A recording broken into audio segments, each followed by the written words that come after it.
happens, so to speak. And it's kind of interesting. And when you get an ice age, it will probably be safely south of the ice in a temperate kind of really good place to be. So it's one of these kind of, if you want to build a culture and be stable and develop as a species and build a culture, you need stable conditions for a really long time. And that is one of the Flanies is one of the most stable places, especially central south Flanies, Pomage, the Abrals, and part of that area, and part of the what is the Great Kingdom is some of the most stable areas on the planet. And it's kind of, yeah, it's so if you had a flood, ice caps melt, you have a flood, all would have a coast somewhere, right? Yeah. Is that far inland? No, not that much. All will be close to northern coast, so to speak.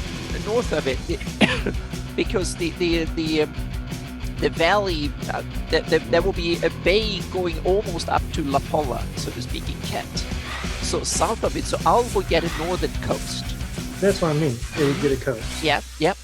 That will be close to it. So it'll be on the sea, Al border, wherever it is, where you said it, so to speak, so close to it. Yep. And in Ice Age, it will be like a tundra.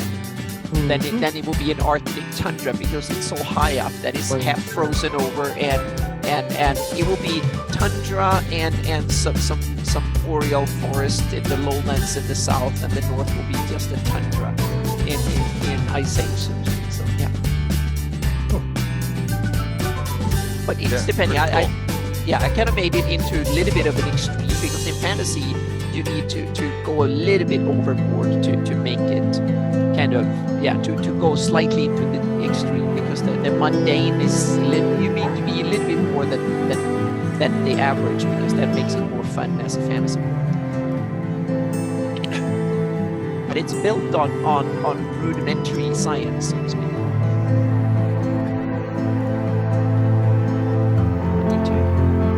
Get rid of the black ice and stuff here, so that's my next project. No, meaning we've had dinner and treats. Troller Games is the giveaway tonight, everyone. $25 gift certificate plus a special giveaway tonight that a lot of streamers are doing that are part of our Troller comment. So, hey, Calstaff, good to see you. Good to see you. Everyone else. What's up, ever mysterious Tim? So, Lord Forth, what's up? How's everyone doing tonight? Can you hear me? I'm assuming you can hear me. I haven't done it yet, so wah wah wah. I'm holding off. Awesome. We're waiting for our special guest to arrive. So. We're early, of course. Just as early as, because John, the Blue Box, you can finish anywhere between 7:40 and 8:15 tonight. So, I was talking 3D prints tonight. Yeah, absolutely. Like this stuff. Yeah. You should be on there. No. You guys. Yeah. No. He's got two guys that are on there good. So. Oh, yeah, they seem to really know what they were talking about. So, yeah. Absolutely. That's okay, because a lot of people don't know you can watch two things at once and get credit for them. Don't know that. It would be difficult to listen to. It would be, but you can still get, credit for two at once. So. Yep.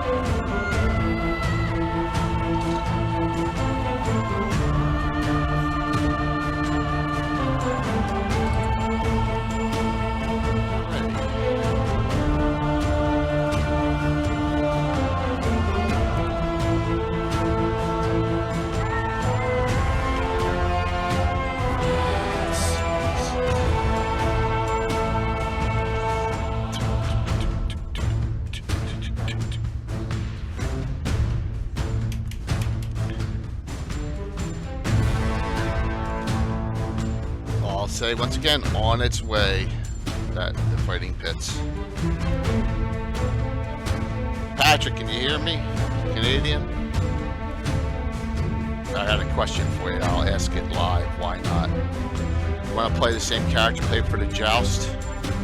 I haven't assigned a character to you yet. I'm debating. All right, so you got Juan Carlos, Captain of the Guard, right? I think that's what you had last time, right? Very cool. Very, very cool. Good. Awesome.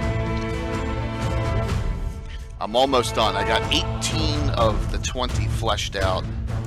Yeah, Altamira TD. That's funny, Tim. No, not TD Bank. No, I'm not. They're my bank, but I'm not a 100% fan there. So awesome. All right, so Patrick is taken care of. I got 2 to go. Besides the in order sign up people. So there comes David.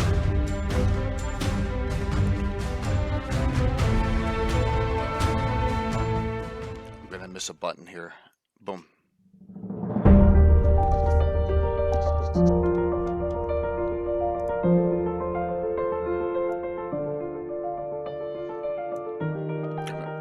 Hello, hello, hello. Oh, can't hear you yet. Still connecting. It always takes longer to connect the audio and then video in Zoom. I can't really understand why that is, but There we go. An update. There we go. okay. Put you in the upper left. I started clicking on it, and all of a sudden it says Zoom is updating. Yeah. Hey, Gary. There's room for a 4th up here, Gary. Yes. And we hope we can stay out of the hateful wars today. Yeah. Yes, we don't have Tommy on, so we really need Tommy for that. I think that would be awesome. So. I got my enormous spreadsheet ready. Good. It's a yes. Friendly wars, yes.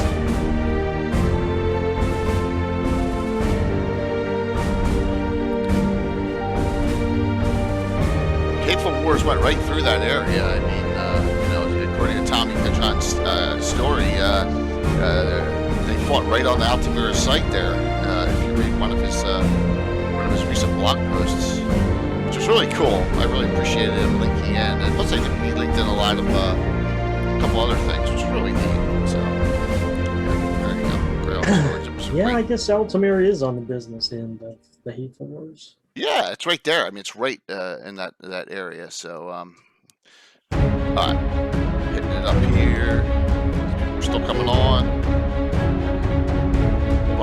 Isn't it known as the Kumquat North portion? To think that my contribution after 41 freaking years of playing Air Kumquats to Greyhawk is, I guess that's a dubious honor. So, to place the Kumquat in Greyhawk. One of the first, I was going to say one of the first pages in the guide is about trees. Yeah, true. Oh yeah, that's Yeah, true. so you could make Kumquat with it on the Greyhawk map. So, yeah. Yeah, and I didn't know what an ipt tree was. Hey Tom, hope you're feeling better. I know Tom is under the weather and probably will miss tomorrow. Game, but yeah, I appreciate you lurking there, Tom. Hanging out. Good to see you. Hope you feel better. We'll see. We haven't named the arena.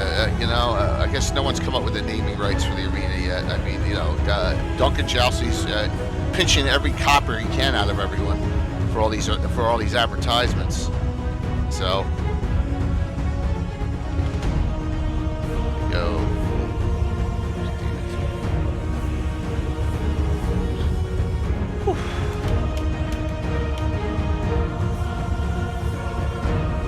More than likely, we're going to hear that story there, Troy. Yes. I don't know if it's going to be spun that way. But yeah.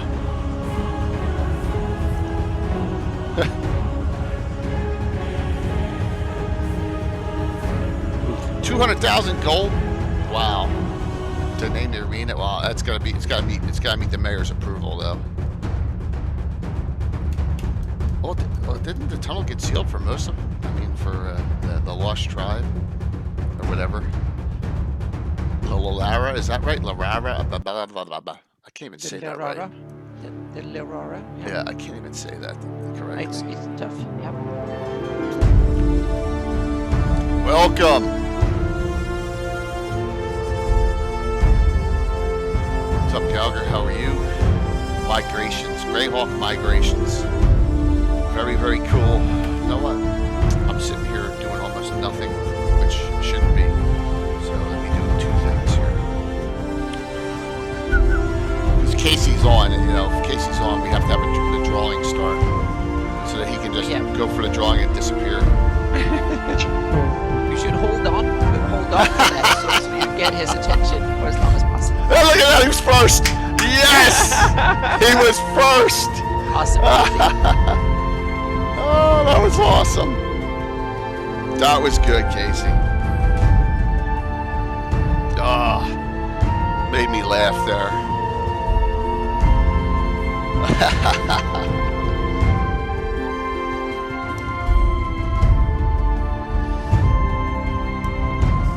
We're gonna hear about organizations and a lot of guilds and stuff on Sunday nights, Gavin, because organizations and politics is what we'll go through. So that'll be cool too.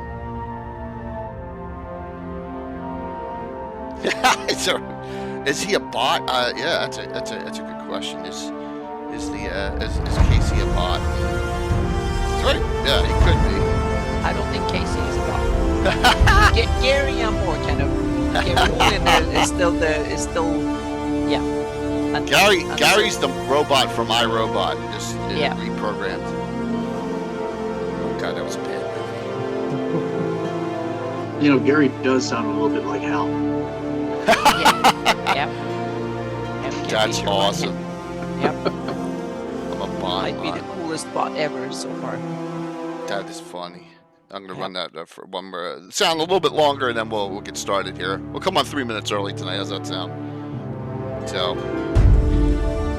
migrations. This is an area I need to learn on, be taught, because not out of my area of expertise completely. By the time we're done, we'll have migraines.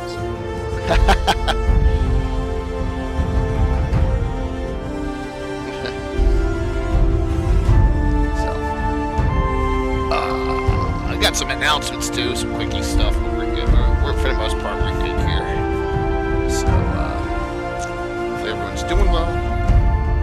Apparently they had those Zooms today, per my wife.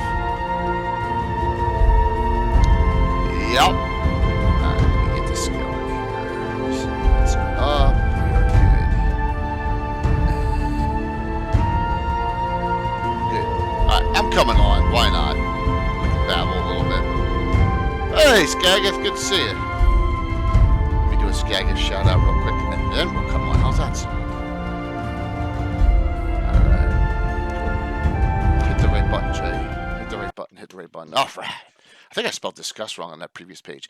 Good evening, everyone. I'm J.K. Lurkazumba, and this is going to be a very intriguing discussion tonight.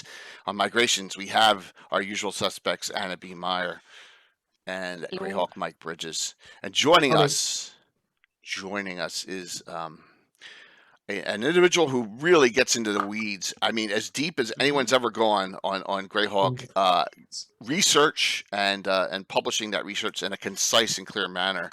David Leonard on Greyhawk Musings. David, welcome back. Hey, David. Thanks for having me. It's like when this discussion came up and we decided to do this, everyone's like, we need David. Yep. So, David was available this week, so we, pushed this back a week just to have David here. And so, David, how long have you been doing research? Since you started with Greyhawk 20 years ago or whatever on this old original map that comes out of the glossography? No, November 2019. Really? When you started in? Okay. Yes, recently. When you started your blog? Pretty much, yep. Oh wow. Okay. Yeah. That is. Before that, everything was all kind of homebrewed. Also, there was a little bit that was written in the in the gold box, the folio section. Right. The not the glossography, but the other portions, and chose a tiny little spot of it, and like I said, if you've read my blog, it also started off in Radix, because that's what the original module said that Into the Unknown was placed, and so it just turned into an entire homebrew thing, and also that got retrofitted later on. So I honestly did not know a whole lot about anything that was going on in Greyhawk because I was in my own tiny little world. Well, that's good to know that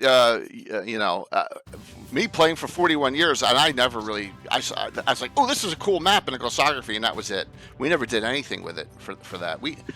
So welcome Blue Box viewers. I hope you had a great show on 3D printing. Thank you so very much. The giveaway tonight is a really cool $25 gift certificate from Troller Games, plus we're going to have a second drawing where I'm going to actually you're going to redraw up at the end, because we're 2 weeks away from Virtual GreyhawkCon, 2.5 weeks, and we have a couple games that aren't filled, and we want to get some people involved that are on the fence. I'm going to give away 2 free tickets tonight, 2 free badges for registration tonight for Virtual GreyhawkCon if you haven't signed up. Okay? All right. So if you're on the Yeah, we'll do that after. We'll do that after the Troller Games drawing. So sit tight, and and thank you for that. Thank you all for coming on. Oh, look at that, Troy. We got a hype train running already. So thank you so very much. Hang out, please. This is going to be a really great discussion on and we got a lot of other things we want to talk about at the end here too. So all right, so 2 years, not even 2 years, right? Wow. Okay. That's it.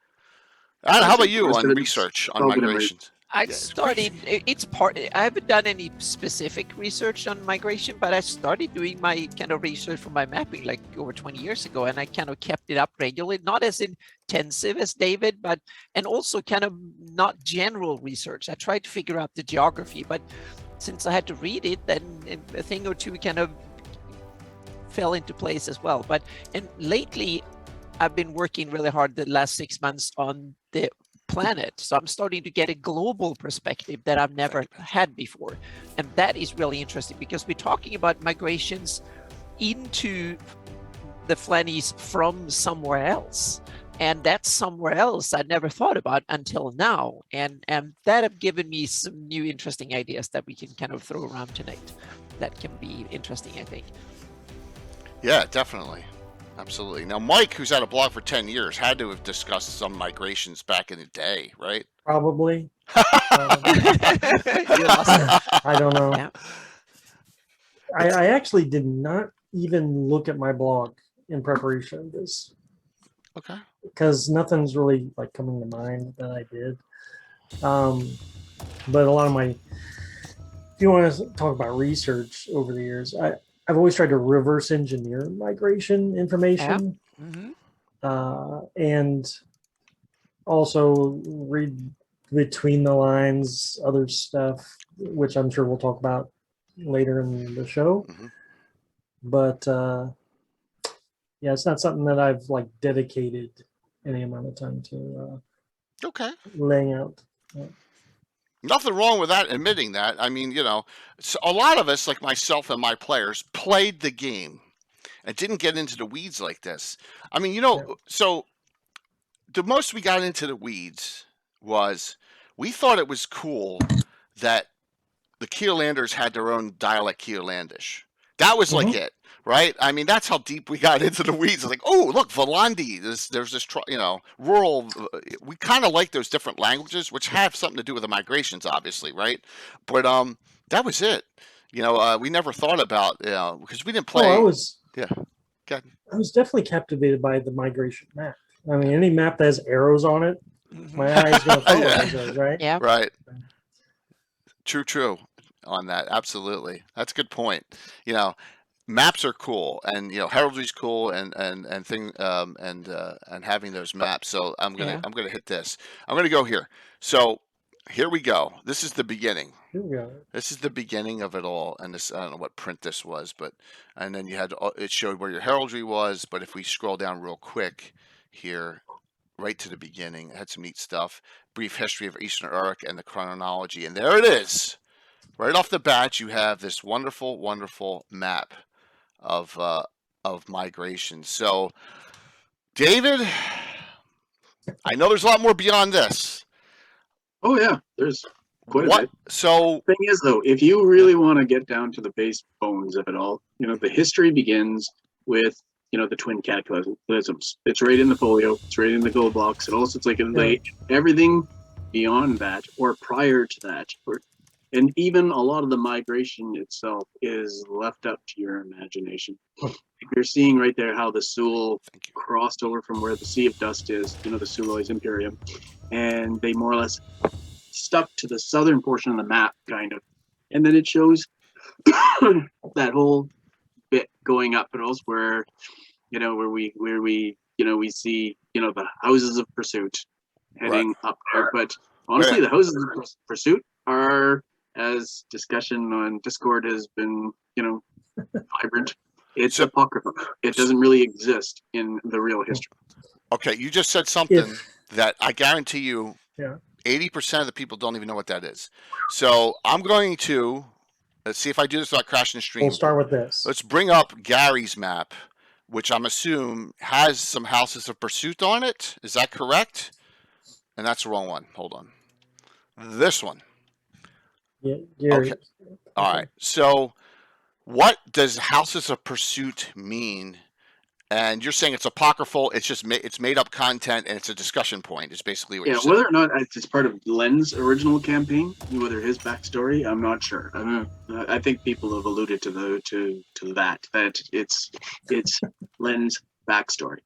Okay. But the whole idea was that as the war was raging, and even before the twin cataclysms, the son of the emperor, the last emperor, he saw the writing on the wall, so to speak, and he hightailed it out of there, and he brought, more or less like the people of Israel. It's like, and they began to head out with him, and the emperor, his father, got so pissed, he sent the houses of pursuit, the Frutzi, the Fishney, and the Kruski, after him to bring him home to stand trial for treason. So as they were headed across, apparently Slariton, after the cataclysms, he catches up with them, although he may have presumably died in Keeland, in the Sheldamar Valley. But supposedly, when he caught up to them, well, because somehow Slariton ended up at Ulst with the prince, and he blasted the houses of pursuit's memory, and they went wandering like the children of Israel until they came across the Thelonian Peninsula, and there they came to rest. Is it in this article right here? The Epic of Myth? Yeah. Okay. It's either in 1 or 11. Both of them are kind of there. And also, it's like, and they shift the years a little bit every now and again. It's awful stuff, according to Gary Julian. Oh yeah. All right. But if we want to get down to what's really awful, come on, let's face it. And also, it's like we have an albino race in the south, and we have the dark-skinned Bacloonish in the north.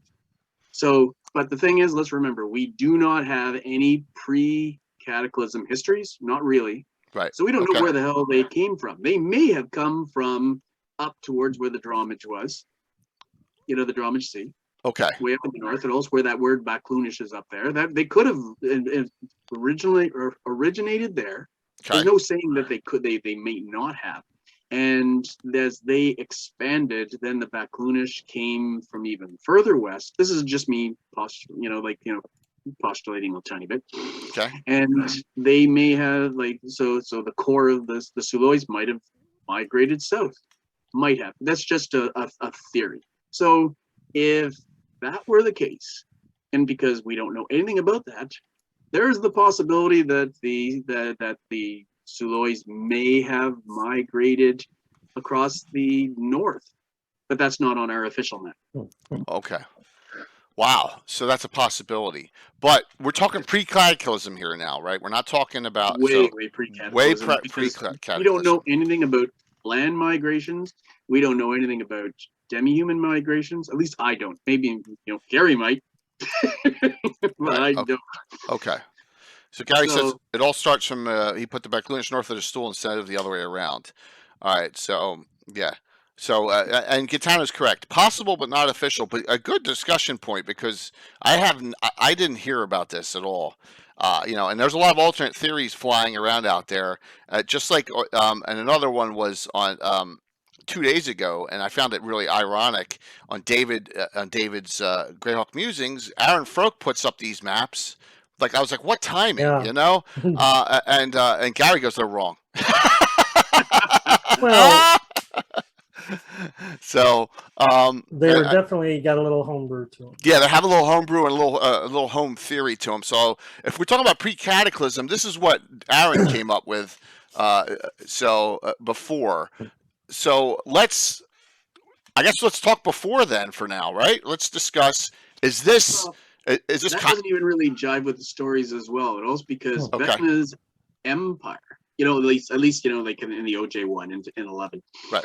Vecna's empire must have been much larger than this because he was fighting the elves as far away as the Rakers. Wow! So holy jeez. There's what's that cold forest in the middle of the Ardy forest? And also apparently that's where the city of summer stars is that.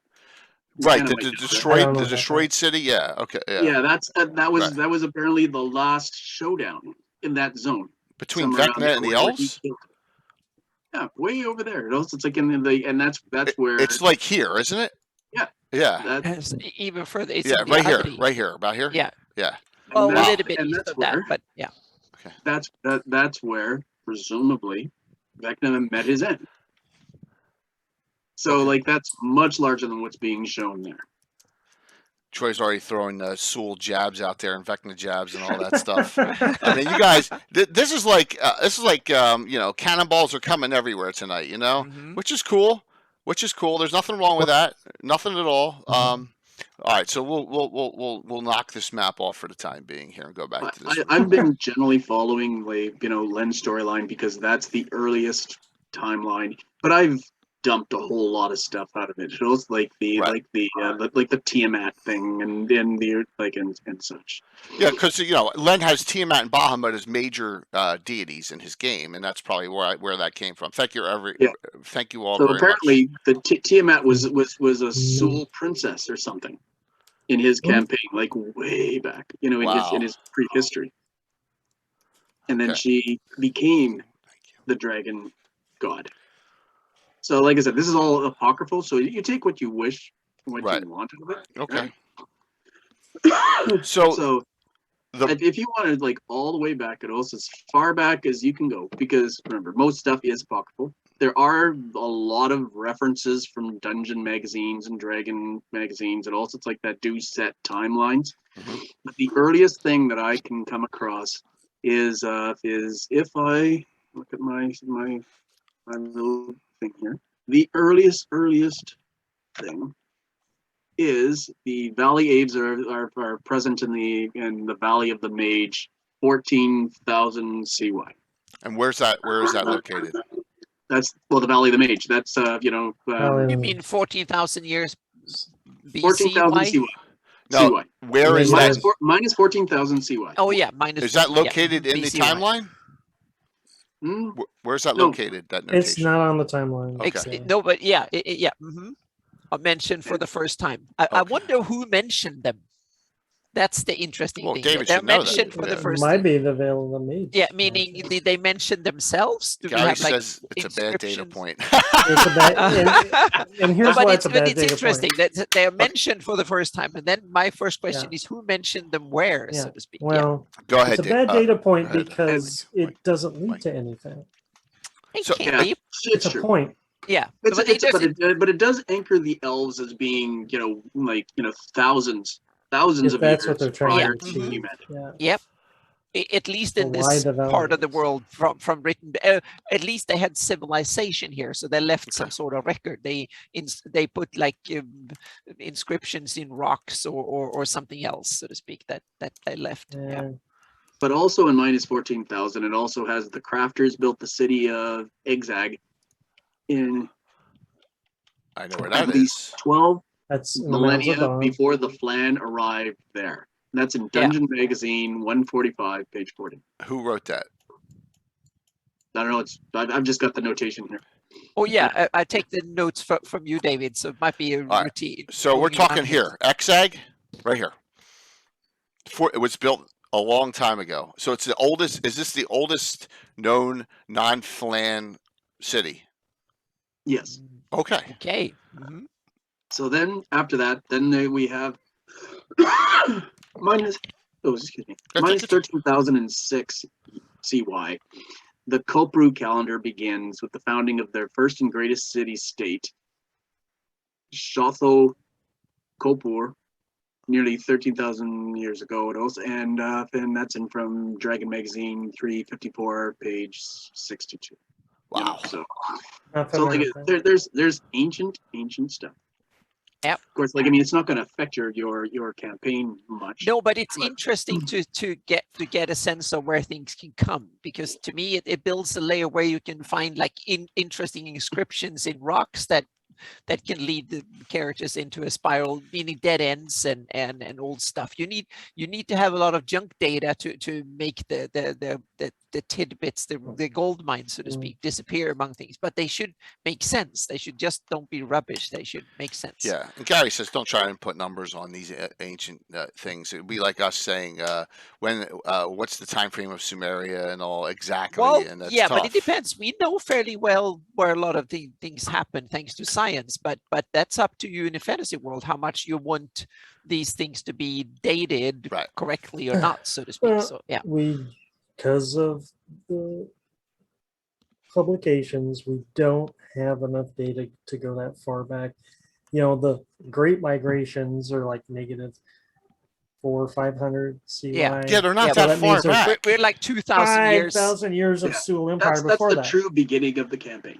Right. Yeah. So Chav Hunter says, what about Pax Fargus and places like that? Hang on a No, second. I've never come across that one yet. I don't know what that is. I need to search for Pax Fargus. Even David's stumped. But Hang on a second. after that, the greatest portion of my notes are basically this is where Len's history really kicks in. Okay. And that's with the I Grey get Elves, 0 also hits. coming across the Sulois, and also like and and them Pax working on Fargus magic there, and yeah. so on. So there's a fair bit of that. You know, this it's nice to have a layered history. Like I just finished reading the all the Conan stories, and at the end there's an article that he wrote about how prior to beginning all this, he set out his own timeline for his entire, Iberian we'll call it campaign, and so he stayed very true to his history as he went. So, and if you want to be this detailed, it'll give you layers and layers and layers in your campaign, and that's what's really neat, because then you come across, like the ruins and also the past, layers and layers of it. You can even go much further back and do what the Forgotten Realms did. It also have some entire age of reptiles with the UN, the initial UNT, like the creator species and all that. If that's the route that you want to go with your campaign. Okay. So, Gary, a good point that Gary Houlihan just said. The Iridian calendar does mark the beginning here. So, and we look in the original glossography, and it starts at 160. So it's close. It's close to it's only 160 years earlier that's not noted. Gary, why do you say that in chat as well with the notation? Because if you look at the Sulwys, you're talking about 5,000 years already. So they have this long-term kingdom. Go ahead, Mike, if you have an answer. World of Greyhawk guide and all that stuff is written from the perspective of an Iridian sage. Oh, so Pluffett Smedger is an Iridian. Yes. Realm He writes from Realm Lords, so yeah. Okay, but yeah, I got it. Okay. That's what he refers to. All right, that makes total sense. Yeah, and that also opens up another interesting perspective. If you read, especially this book, it's written by someone can be partisan, meaning he might not be unbiased or anything. It might be partially propaganda or written from a certain perspective. So if you want to tweak things, you definitely can, so to speak, and nuance things and stuff. So I think it's up to, but I think it needs to be seen that, like all history needs to be seen in its perspective. Who wrote it, when, where, why, so to speak. Take the Flan, and the fact that also like that they owned the Flaness, after the elves, and so we assume it also that it was Vecna that broke the back of the elves, and that allowed them to propagate, right? And so when the Iridians come in and conquer the lands, they're going to do the exact same thing that Europeans did with Africa and North America, and they will obliterate the history of the peoples that are there. Right. Okay. So when you look back at history, now once again things are pretty apocryphal here, but so the first mention of like for the Flan, is we get into the Sulm. The Sulm in 4000 in CY. That's the very first mention of them. Until finally, then we get to the Flan migrated at about minus 2260 CY, and that's when when Yore, Pelor, and Rao help them flee across the hell furnaces into the Flaness. Then they meet. Then what was it? 100 years later. So it took them a while before they broke ground. Also came from the Sea of Dust. Yes. Yeah, that area. So they might have been the original, like if we postulated also that presume that the Sulois are truly a northern race that came down. They came down and pressed the Flan out of the Sea of Dust area, or press them up against the mountains. If you want to read stuff into it. Wow. So okay. the Flan then they do they break ground at Osper Harada, in 2150, minus 2150. And what's that? In the Lort Mills. In thereabouts in the Lord Mills. Yes. Oh, okay. It doesn't really nail it down that much. Somewhere. So wait a minute. So, okay, I always, this is my area of adventuring, hardcore. So there's stuff strewn about the Lort Mills that could not be discovered at this point from this time frame. Correct? 2000, what is that? 2700, 2800 yes, it depends years. on how you want to have it preserved. And we haven't even brought in like dwarves and stuff. Right, which I think we'll get to, right, on demi-humans, because there's a lot of questions about demi-humans. Okay. So the prevailing theory is that and Gary might know more, but I was told, I think by Gary, that they first migrated with the twin cataclysms, that they were actually, indigenous to the Selhots, the Sulhots. Which is unfortunate. So personally, I think that they should be older, much older, just like there should be migrations for the elves and the demi-humans in general. It's like at least the dwarves and the elves, because they're the way more predominant species. They have cities and empires more so than the gnomes or the halflings.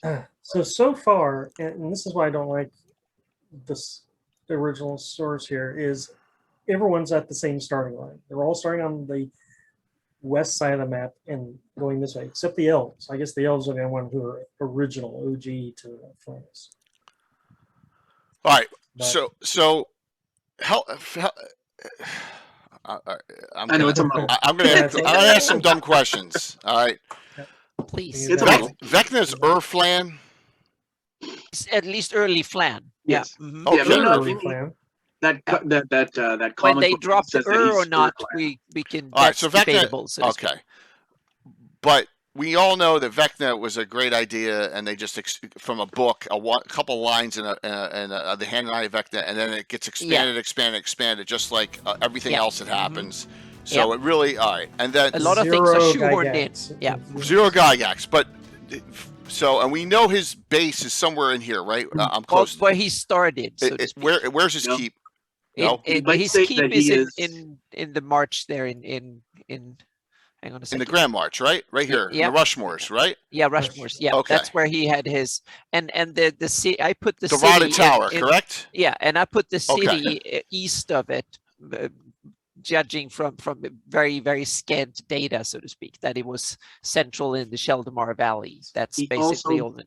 He also built the Black Tower on the Isle of Woe in the Near-Deep. Yeah. So his secluded empire is quite large. And if you look into, like the Greyhawk wiki online, like there's mention, and also it's like that the Sararak may have been, they may have known each other. That maybe Sararak might have been his apprentice. I don't know. It's you can do that if you wish. And then there was Caraptus. Yep. So then there was Caraptus, right? And so Caraptus. Okay, so we have. All right, so now we got the triumvirate. We got Sararak, Caraptus, and Vecna. And Gallop Dreidel. Oh, okay. Yeah, Gallop Dreidel. Because Gallop Dreidel, he built his tower. Never heard of. Like basically 2000. Can anyone spell that? Gallop. Yes. GALAP DREIDEL. Personally, I think I can't do that. Yeah, so you have to say Romeo Alpha Philip Charlie. Otherwise, I can't do it. and wait, all right. I'm gonna ask another. So he built Inverness. I hope that someone in chat can type it in for me. That way, I can understand it. Otherwise, I can't get it. Yeah. So I'm gonna ask another. Thank you. Here comes dumb question. Here comes dumb. Because I'm so. Azaelin's way after this, right? In that small where he was running things. Azaelin the Lich, right? He had right. This is afterwards. After this era. That's like Great Kingdom era. Okay. All right. I got it. Like Sunk, he comes much later as good. well. I just want to make sure. So we're not all the liches aren't all like this. All, no. All Thank singing God. Kumbaya together. Okay. I just want to make sure. All right. So Vecna and somewhere around minus 1600, I think it is, somewhere on there. That's a presumed date. Where we just kind of slap down, and also where Tostenka was built. So we know that the Flan were all across the Flyness planet. Is that on the map, Anna? Sorry. It's scrolling shell. Oh yeah, it's on the map. It's up northeast. Go northeast up to the Griff. Okay. Yeah, right here. Yeah, exactly up there, and a little bit north. There we go. Oh. Yep. Yes. Up there. Up. Yep. Oh, geez. All right. No, not that far north. All right. That's where the you were there. City is. Yep, you were there. I'm here, right here. Why don't I see it? Mm-hmm. Yeah. Why don't I see it? Skelling's. Why don't I see that? You have to go down a tiny bit. And I see it. Okay, there. Okay, all right. There we go. There we go. Jeez, sorry. So it's kind of it's not placed well. I'm going to reconsider the terrain a little bit, because I put the emphasis on the text when they say that their highest peaks in the mountains. I don't think it really makes sense to put it that high. So it should it should be placed. Yeah. If anything, adjusted it should a little have bit. some sort of a Shangri-La feel to it. Yeah. But I think they move it a little bit south. A long south. time ago, it was Shangri-La, and now it's just an Arctic hell. Well, yeah, but we come into that when we speculate later. So, here's my another analysis. You said Vecna's fighting elves all the way out to Rotik, right? All the way out here. Oh, further down, and also it's like Whoops. in where the Great Kingdom is. Oh, I thought you But said then you Rotten. have Okay. you also have The Adri right here. that cold portion right there. Yeah. You know that was what the city of Summer Stars. All right. Yep. Okay. So, wow. And that's where Vecna expended all of his energy, and then Koss put him down. Okay. So other portions within this, this is my theories, about like by raising up the plan. Now other people can have other thoughts. So you have Vecna, who's more or less the most powerful plan ever. You have this like for that whole Onwell Soom area. It also it's like that that's Soom, and Sundi and the Grass Swamp. It also is a Sararak. Yeah, that's Sararak, and everyone knows Tomb of Annihilation is Sararak from because they stole. So Vecna, Sararak, and who else? And they didn't steal Corruptus yet, did they? It's just those two. They haven't stolen crap. Right, a Sararak, Tomb of Annihilation, right? Vecna, Vecna, because what's his name? Joe Manganiello had whatever, so everyone knows that, right? No one wants to steal Gallop Dreidel. Yeah, absolutely. Yeah. So, Sky, this Anna's map is a 30-year compilation almost of stuff with and it's fantastic, and it's great. And for Greyhawk. So Corruptus, after he came and well, it's like he brought demons with him, and of course his crazy gnomes, his crazy evil gnomes, and so he didn't find that until he was kicked out of Tustenka. So his presumed empire went all the way from the Rakers and the Griff Mountains as far west as the atolls. So wow, it's like he was able to teleport back and forth. And right. So Corruptus was the most powerful of the three, or are they all on par? No, Vecna. Vecna's the most powerful of the three. Yep. Mm-hmm. It goes in order: Vecna, Corruptus, then Sararak. I don't know really. Vecna is the first to kind of ascend to godlike status. Yeah. Okay. And then Gallop Dreidel, he went off wherever, to check out the rest of the multi-universe. Corruptus does much later on, but he does. He goes off and also steps out of the world. And also it's like and he's up in the multi-planes as well. And of course we know Sararak also like has gone from Lichdom and also to Denny Lichdom and such. So we know that Corruptus has returned because of course, we have White Plume Mountain, and it's almost like he's created a trap to lure people to him, the best candidates. And I think it also because the Urflan were so obsessed with living forever. They're the ones who really did embrace Lichdom, and in some cases, it also stealing other people's bodies. All before the Evoked Devastation. Right? Is that correct? All this is well before the Evoked Devastation. Well before. We're talking about 2,000, 1,500, 2,000 years before. All right, but the Flan are here. Yes, they own. So, are the Flans subservient to these guys, or are the Flans fighting them, or is it a mix? The Urflan, are I'm not even sure if you could call them a tribe. I think they're assumed to be a tribe, but I kind of assume them just to be an ideology. The warrior priest sorcerers who've risen above, and much like Nazi Germany in a way, it's like they have taken over, and they're using the Flan to fight their war against the elves. Wow. Okay. So basically, the elves are like, I'm sorry to make this reference, but I have to. They're like the first and second age elves. They're everywhere there's a forest, which run, because Holland ran or whatever, and Lord of the Rings ran the entire central area until, right? So this is kind of what you're saying is the elves in Selene were, or it could be a mix, go from Selene here and all the way down here. Like this whole area in the middle is probably all elvish. Is that correct? Roughly? Yes.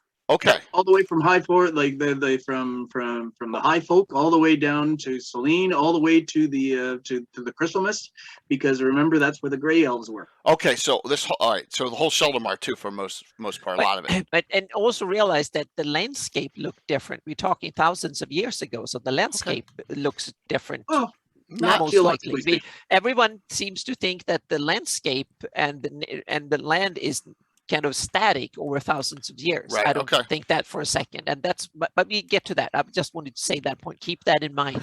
But I would assume also that all the mountains are exactly where they're supposed to be. Then right we now, talk, because mountains. We're talking That's millions of years, coastline, but we're talking right. climate, this forests. whole thing is and- forested. yeah. You know Then- those then- dots up the map, but also it's like they're all connected. Okay. Yeah. Wow. So that's a lot to absorb before we even got into the human migrations. So there's a lot going on here well before that. And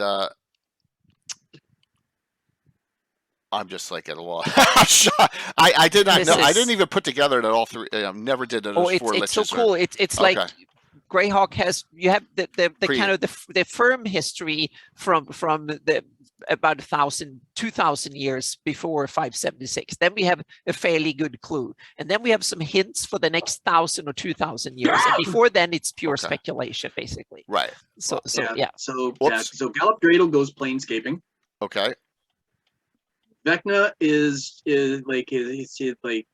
as he defeats the elves, he is defeated himself by Costos, and he's blown apart. And then we have the hand, the eye, the scalp, the toenails and the scrotum of Vecna, which is ridiculous. Which I really hate. That's Die Vecna Die, right? Die Vecna Die. There's so many of them. Let's just leave it down to the first two, personally. And then that's Serac passes away, so to speak, right? It's like he goes, I'm going to assume it also it's like that the vast swamp was not so vast and that he drowned it all, because obviously he doesn't want anybody near his tomb. And then Caraptus is defeated by a priest up in Tostenka, and he has to leave, and he wanders the land until -700 CY, where he comes across the White Plume Mountain. He fights the Great Druid and defeats him. And that's about the same time it also that Thin Gizzard is also in that zone as well. The hag. Yep. So she's already there. Yeah, she's already there when he arrives. Wow, did not know she was that old. So they have that. They've been around. That fight, and then Caraptus throws the druid into the lava at all. So it's like, and after a period of time, he disappears, and then we have to skip way ahead to almost modern time, and then that's when he steals the swords, the trident and so on. And also, it's like, and it's almost like he's created. Wave on Black Razor, right? Okay, all right. That's just a guess on my part, because why else would he do? Why else would anybody create that fun house like that? Just like Gallop Dreidel creating his time traveling. His tower. We're still pre-cataclysm. Way still. So we're right. we're -700. We have another 300 years until. Okay. So the Flan, more or less, after being pretty much, I'm not going to say beyond decimated, because there's probably only 1 in 10 left of them after that war, which makes it easy for when the cataclysm does happen, that they are just so easily swept aside by all comers. So I'm scared that Gary's not commenting now, which either he's stepped away from his computer or he's like, he's yelling, "Damn you!" and he's walked away. Probably. I've never heard this, so I'm glad to hear this, because we got a 2-hour show, and it's not so we're good to go for we're going to get to those.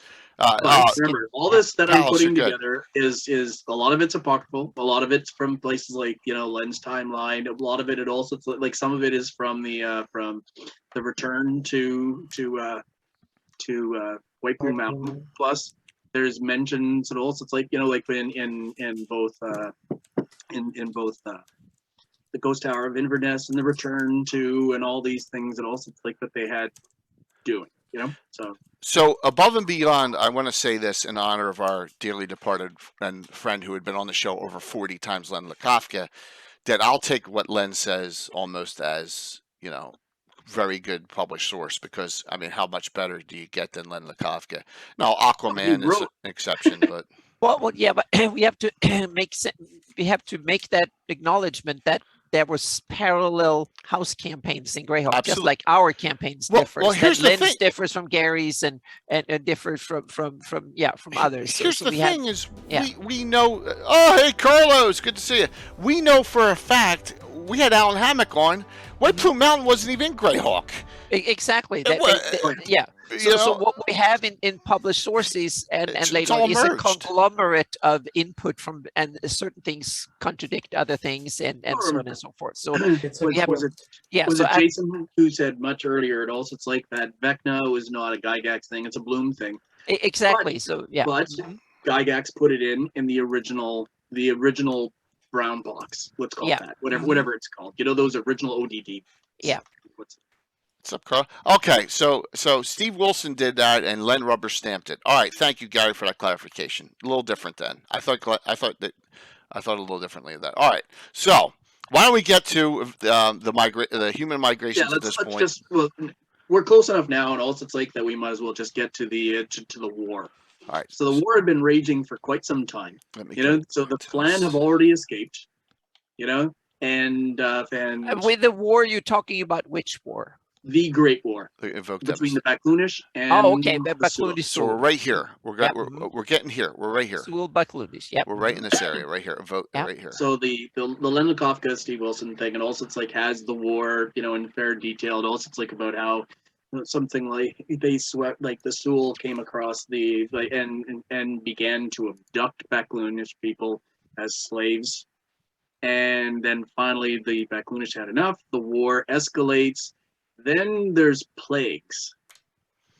So I kind of make this kind of like a connection, and also from the Fate of Istis, and also that about we had the plague plus 80 or 100 years before, the bandit kingdoms got hit up again, but there's also like pockets every now and again. So I get the idea that it's been coming back every 100 years. Even as far back as that, and we don't even know if the Red Death has been even prior to that. Okay. So the Red Death we'll just call it that. The Red Death comes in and begins to hit the Sulois for sure. Not sure about the Backloonish. They must have, or else the Backloonish would have wiped out the Sul Imperium. They have massive battles. They begin to use up way too much manpower. They begin, both of them, to hire the orcs.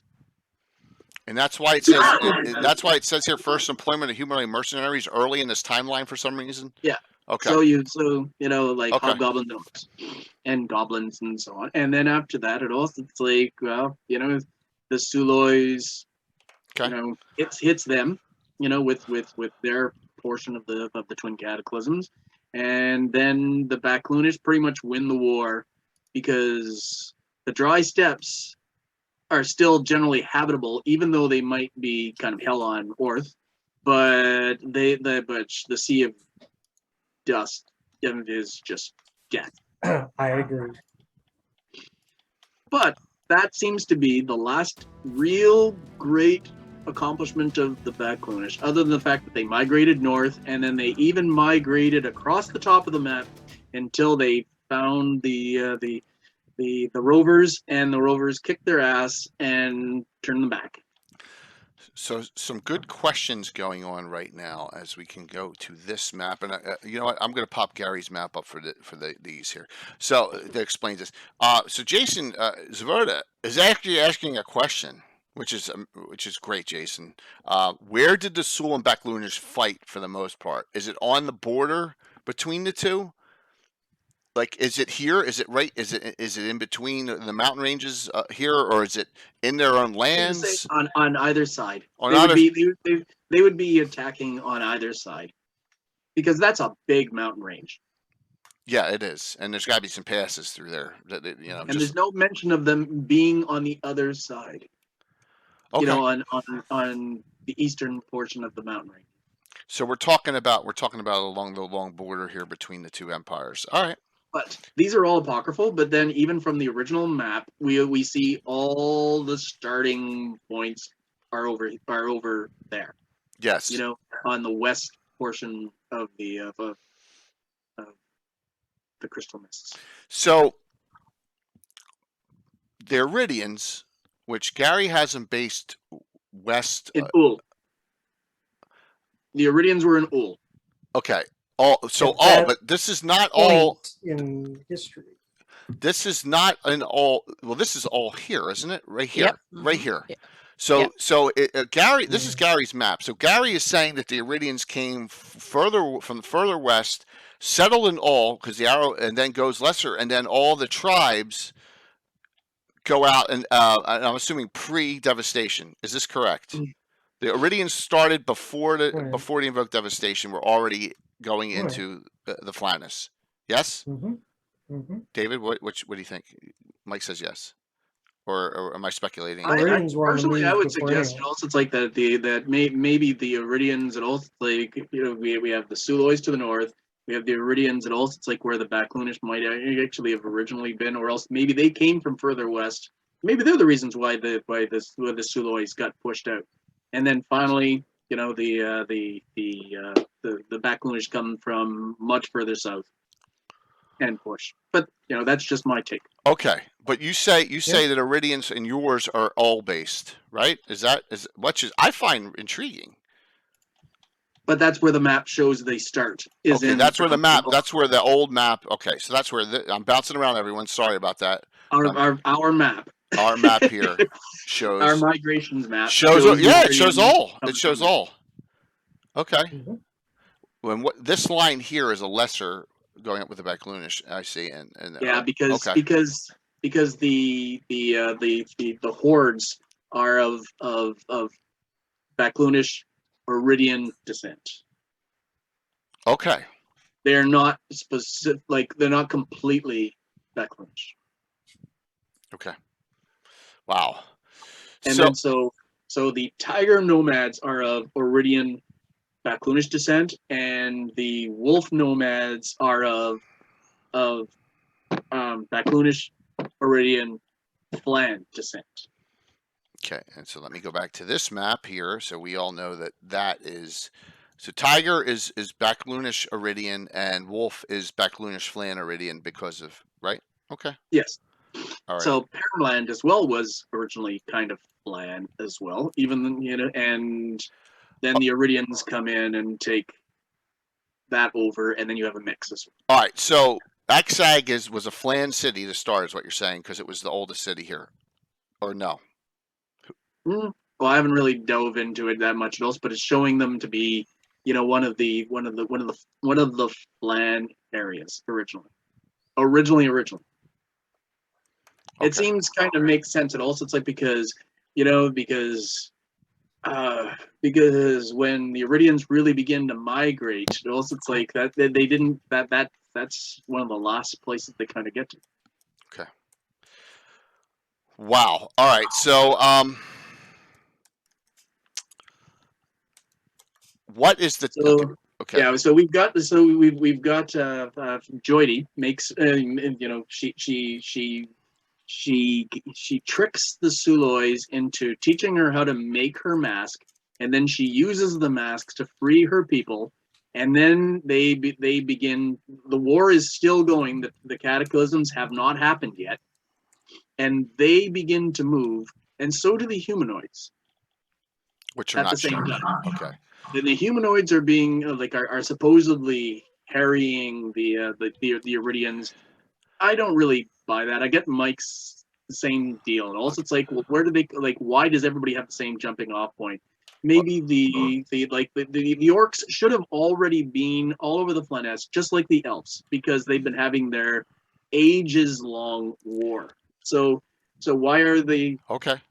why do the orcs and the elves hate each other so much? Because their gods hate each other. So therefore they've been at each other's throats forever. So they can't be coming from that far west Okay. after the fact. Because then the elves would say, "Who are you?" You know? Right. So there's a little bit of you're saying that's a major miss in the lore. This is human centric, and that's why it's just missed. Yes. I think there's two mistakes here. One is that the story, as we've been told, is way too human-centric. That's one of them, and way too Flanese-centric. I think there is a bigger picture to this, and there's a longer history, and there is more sides to the story that we're not. We need to put that in order to if you fully want to entangle it or make something that really makes sense on fires on all cylinders, I think more stuff needs to be injected, or more perspective needs to be injected. I don't think that's needed for anyone's game. You can just take these stories and just run with them. Right. But I think if you want to kind of make something that can explain things, I think you should add more perspective, both geographically, time-wise, and also more kind of participants back in history, so to speak. Yeah, it's like our history kind of begins with the Greeks. Even Yeah, though exactly. Right. history Yeah, but now, existed a long time before. exactly. And now we know, thanks to archaeology and science, we know a lot more about like DNA and stuff like that. We can puzzle together things way better thousands of years earlier and we're starting to get our murky kind of convoluted history a little bit untangled. And I think you can do the same thing with Greyhawk. You can kind of, but it's up to each DM to play with it. And I think the important thing in the discussion is to provide the building blocks that each DM and inspiration that each DM can kind of put together as much of as he or she needs and wants, and also to kind of inspire and help. So because I would say along the same lines of what you're saying, and also the reason why Pluffett Smedger has not written so much about Flan history is because they have not found the Rosetta Stone that teaches them how to read the cuneiform Flan histories. Yep. All those clay tablets. Right now they're just throwing them away. It could be a great mega adventure. So back to what we do know, and that is the invoked devastation happens. Yep. 2 nuclear bombs hit and everybody's on the move. Pre that, we know the Iridians are already coming east. Yes. How much of this? I know there's some Sul coming east too, correct? Yes, the Sul have already started moving to it also, but there's no evidence that the Baklunish have started moving yet. So tell us, I know Gary's named some of the tribes now. They roll any more Zelrad. Are these pre? Any of these pre, or are these all post? But hang on a second. On that map, I think there's Gary added something very important on that map that is not on the original map, and that's the Sul that it came in through the south, which to me is a very natural way to come in, rather than drill yourself tunneling through the mountains or you walk across the mountains. They came southern route, so to speak, and will probably there's references and also it's like that they moved like it's during that whole that whole cauldron bit. It also like that the Sulois had been crossing the hell furnaces into the Amedio a long time. Yeah, right here, and this is what you're talking about is right here. But you're talking about that they came from this direction now. So as the war's raging, that might have very well already coming in from there. Okay. Well, it's kind of like they think that multiple in Africa they came through the Arabian Peninsula in multiple areas, just the same difference, right? I mean, and it came, and we know that now that some of the latest DNA evidence suggests that there was like multiple waves of different units that came, and then they interbred and so on and so forth. So in our lost history, there is the possibility. It also it's like that if the Sul actually came from that far north, they might have actually skipped across the northern coast and then started working their way south. It's as plausible as the south.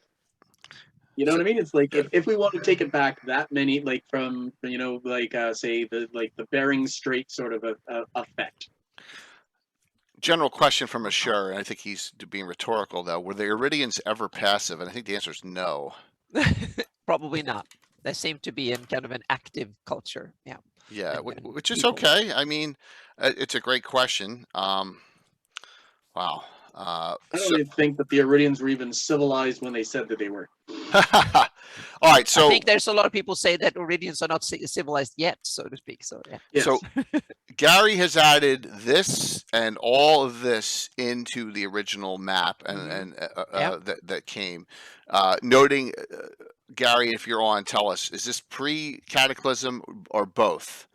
Pre or post? I'm just curious. I want to know. I want to so the I would suggest that it would be pre. this is pre. This is Not the exploratory. ones that go into the Sheldamar Valley. Right. This is exploratory, is what you're saying. But the southern Okay. ones, and also it's like because they do have a bunch of sea gods. Okay. Yeah, they do. Right. Absolutely. Zerbo and Procan Yep. and all right. Mhm. Yeah.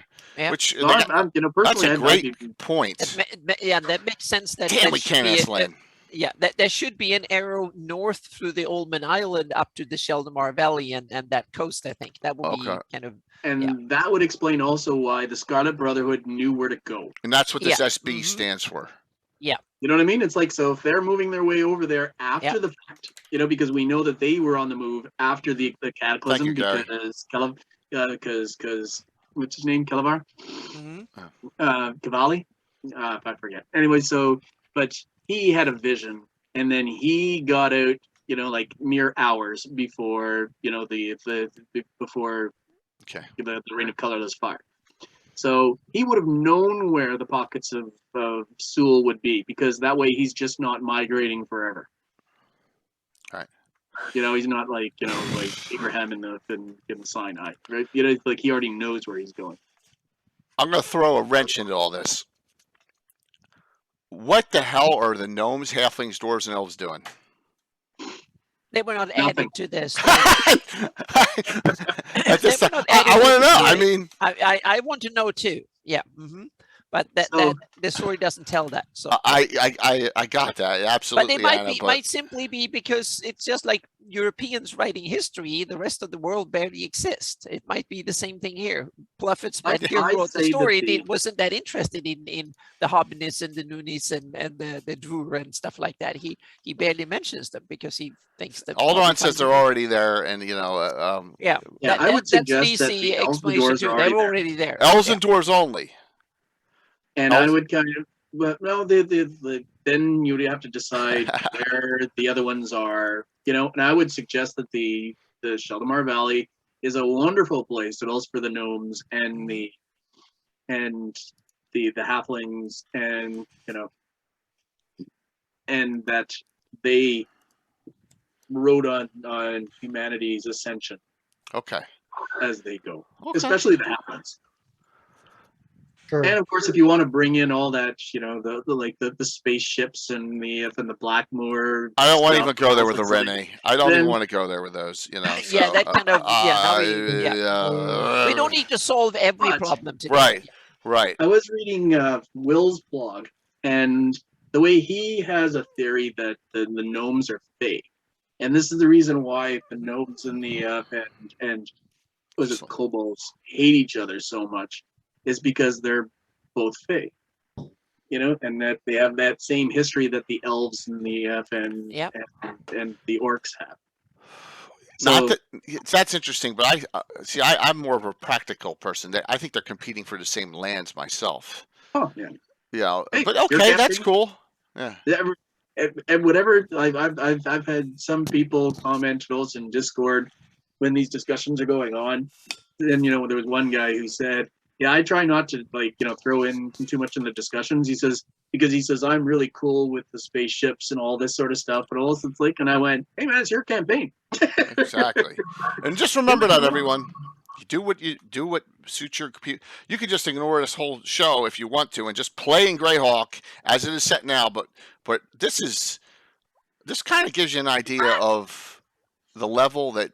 I mean, there is some forethought in this beforehand. Very nicely done. I mean, this map is from 80, and it was probably made in 79, right? The glossography, original glossography, goes back to when I started playing my campaign when I was 12 years old, right? And that's where we are. We're here. we're here at this point, and this timeline is done that long ago.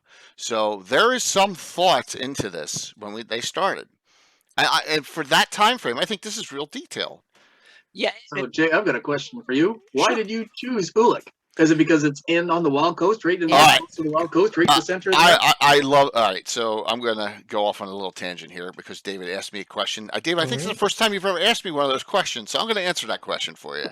So here's the map. Here is the wonderful map. Now, I love the Sheldamar Valley.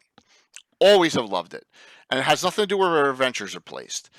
There's some things also I love. I love the Battle of Emerald Meadows story in the glossography.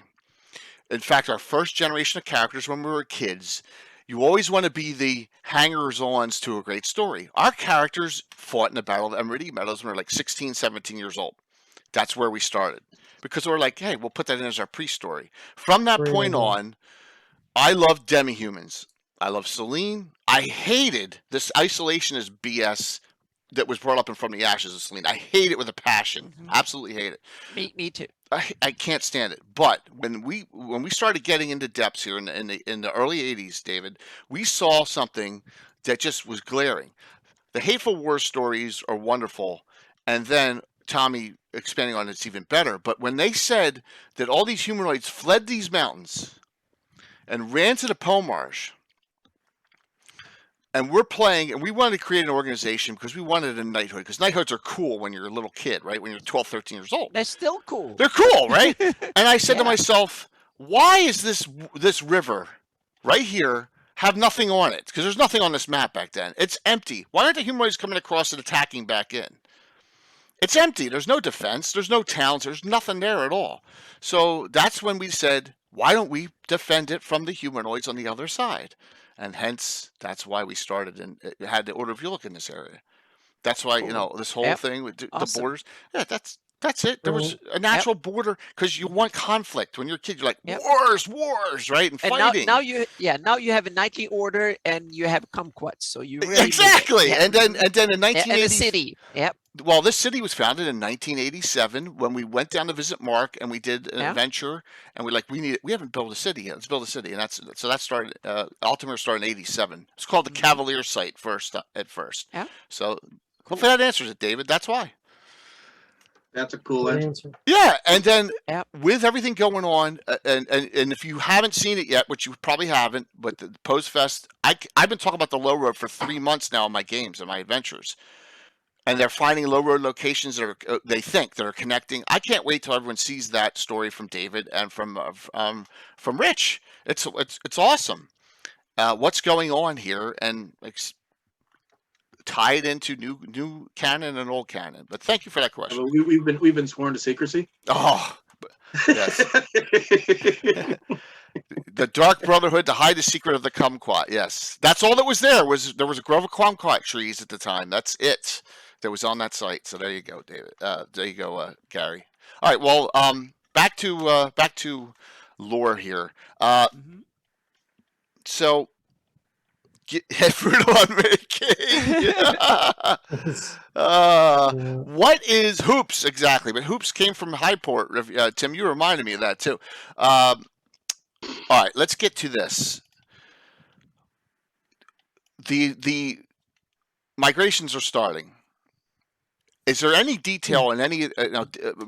Mike said he found 97 instances of battles names throughout Greyhawk. Yeah. What is going on as these battles are going on throughout? Is it just? Is there skirmishes? There's no discussion on that. But is there discussion, David, anywhere you know of certain the Sul and the because they were already in the Sheldon they were coming up from the southern portion of the Sheldamar Valley as the Iridians are coming down from the north portion. They're definitely going to clash, but they found an accord in that zone more so than any other place. But that said, I believe that the Sul more or less outnumbered the Iridians because the Iridians and the Ardi were mainly migrating north of the near dip because even though there are a few Iridian families who are in like who are landed gentry, so to speak, and in the council, it's mainly Sulois. So this Feldamar Valley is more Sulois than it really is Iridian. That's my take.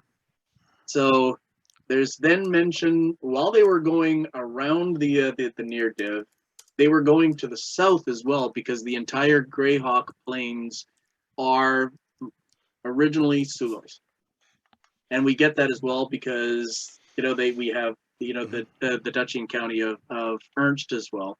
So we have the Iridians sweeping across until more or less they pushed the Sulois and the Flan out of their way. It seems like the Flan did more fighting. Honestly, they seem to have more of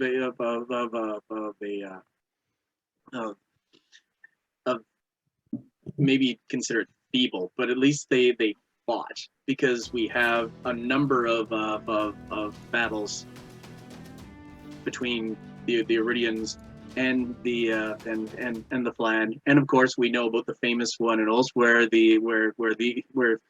lesser Flan attacked the king and saved his life, and then we have the Knight Protectors, however you want to pronounce it. So they come into existence. In time, the Iridians get all the way to the Solnar coast. And that's where the Kingdom of Iridian is, in that far more constrained area, until finally they began to conquer the other lords.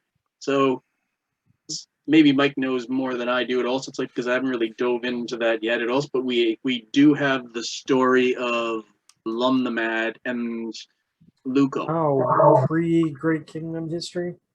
So in there, they have their own kingdoms as well. I suppose they must be concurrent with the original Kingdom of Iridian.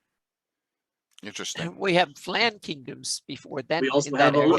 This is a Flan kingdom right here, isn't it? Right here on this map? Oh yeah, we had Elissa, we had Sulm, we had several other named Flan realms in that existed prior to the migration in that area. Now, were those early canon or were they post canon? They early canon because they're mentioned by Gary in several instances early on. But I'm not sure about the Kingdom of Soom turning into like Scorpion and Intel. That came afterwards, yes. But I think they're mentioned early on. But then they're turned like a lot of things in Greyhawk. It's been expanded on later on in various directions by other authors afterwards. Yeah. Awesome. So we know that the Kingdom of Elissa really did last up to about. Was it 400? Hang on a second. CY. Go back here. It might have been as late as 400 CY before they finally gave up the Ghost Rolls and were subsumed by the Great Kingdom. The Great Kingdom. Yeah. Well, the Kingdom of Iridian. They had a good run of over 1,000 years. So yeah. Yes. So it lasted a very long time. So they're kind of like the Visigoth Empire where Spain is now. So that it's like Europe is full the of idea that the Flan were just a bunch of tree hugging druids and such. They had societies. Yeah, definitely. Very complex, long-lived societies, and they were able to have enough of a sense of nation to fight against the Iridians, even though they did get defeated. And I think it's just like the way most nations, were defeated by the Romans, because the Iridians had more. They had better tech, and they also had the orbs of Dragonkind.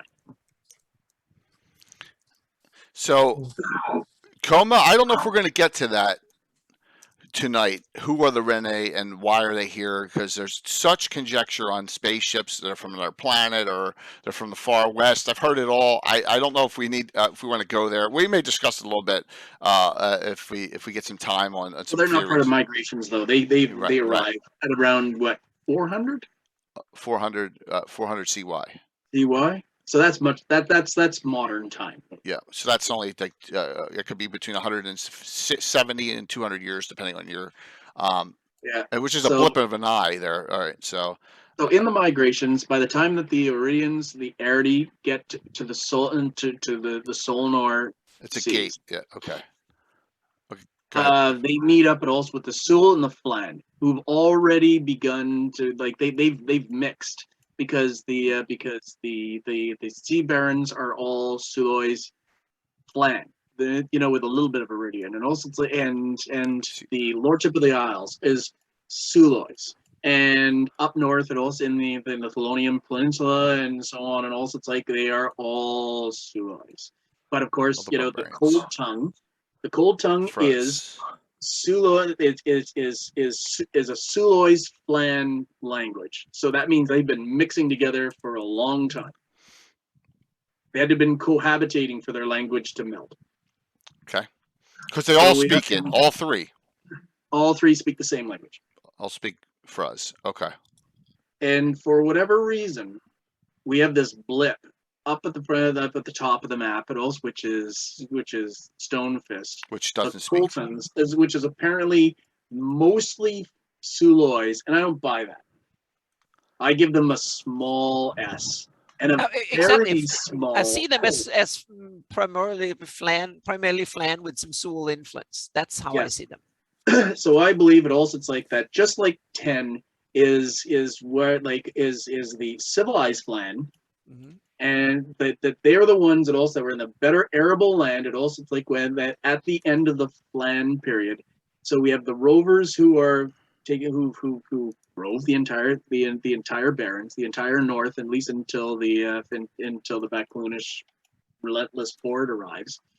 So we have the rovers. Portion of them settle in very good land. They become farmers and lords and so on. And also that's 10. And we also have up in the north. And also like there would be Flan up there.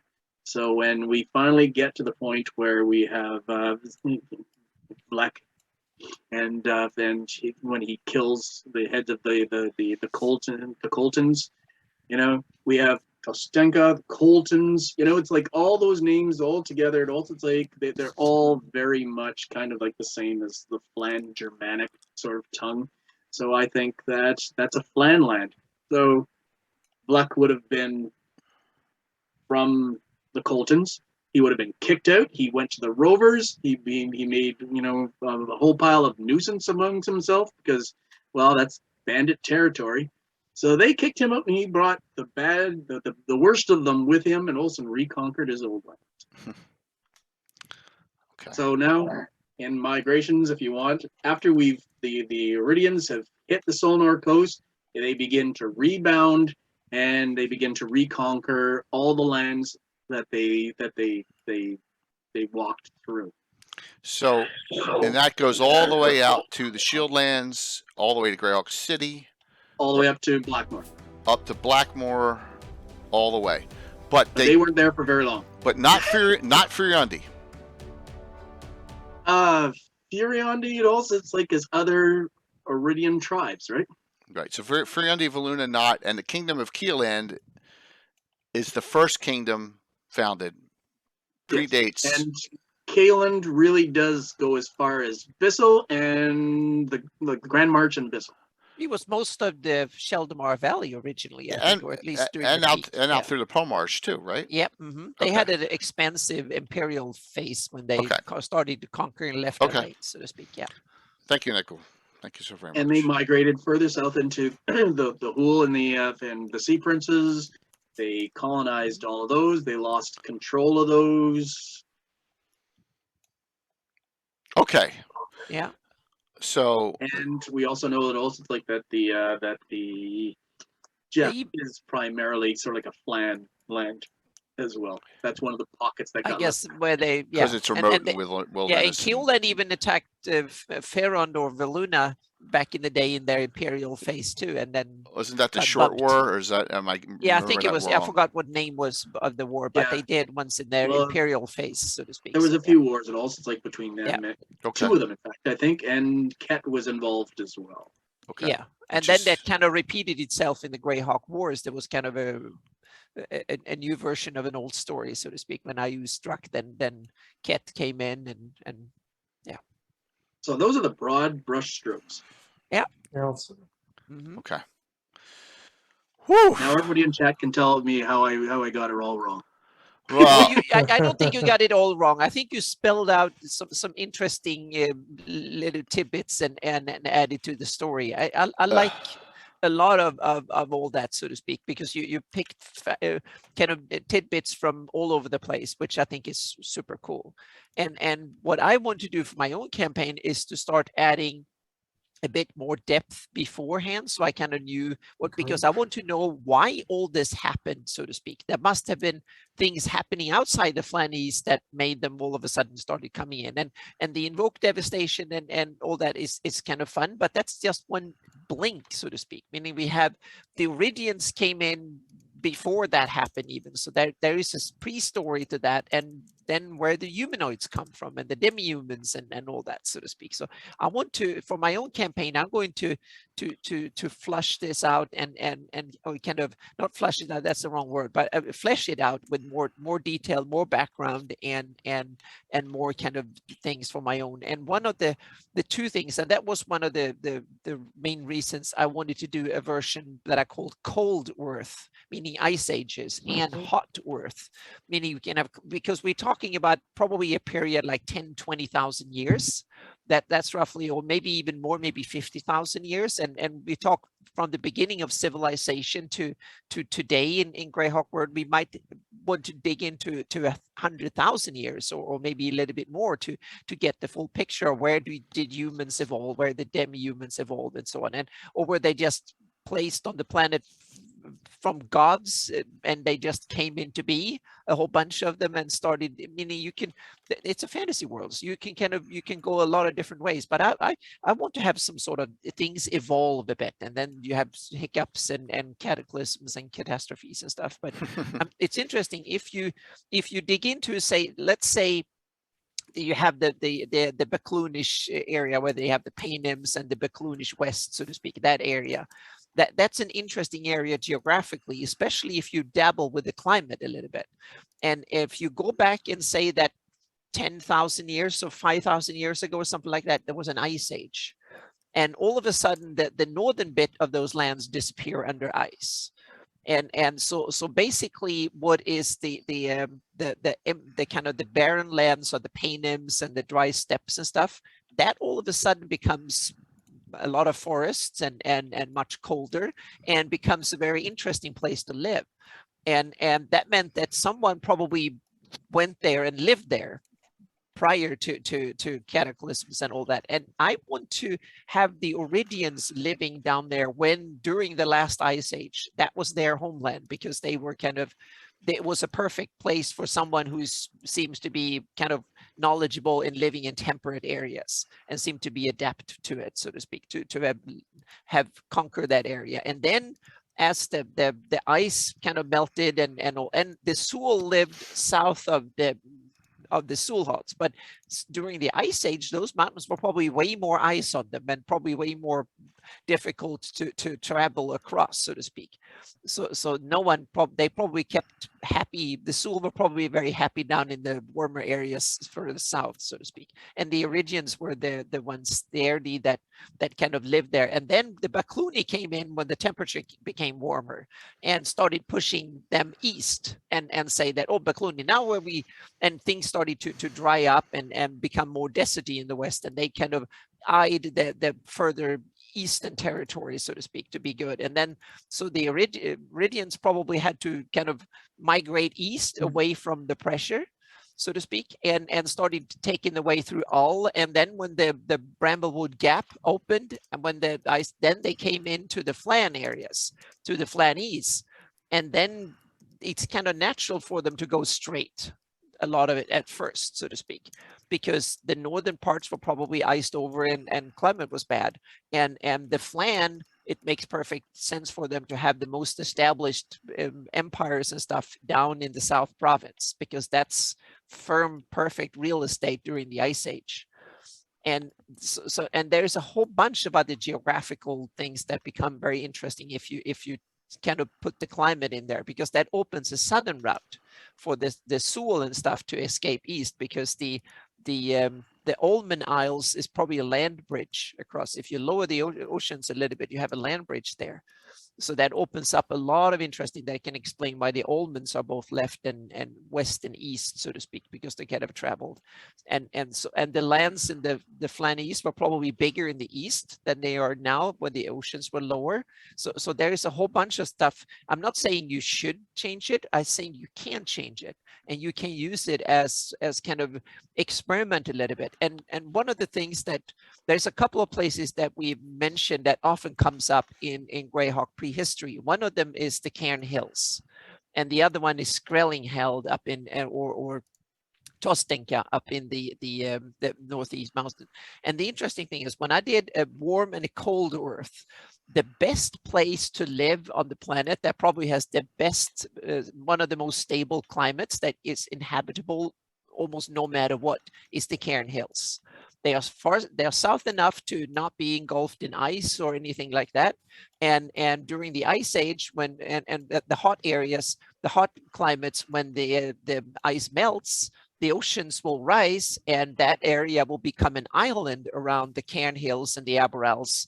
That will be an island in an inland ocean, so to speak. A big bay from ocean will come in. So then it will be perfect. And during the Ice Age, it will be part of a northern temperate for boreal area with lots of forest and good hunting grounds and stuff. So it's actually one of these places where you can live almost no matter the climate. So it's very interesting in that way. And the Skrellingsheld or Tostenka is the other interesting bit, because since there's like a warm, almost like the Gulf Stream in the Atlantic on the eastern Solnor, I put in a warm, that's why it's nice and warm almost all the way up to Ratic.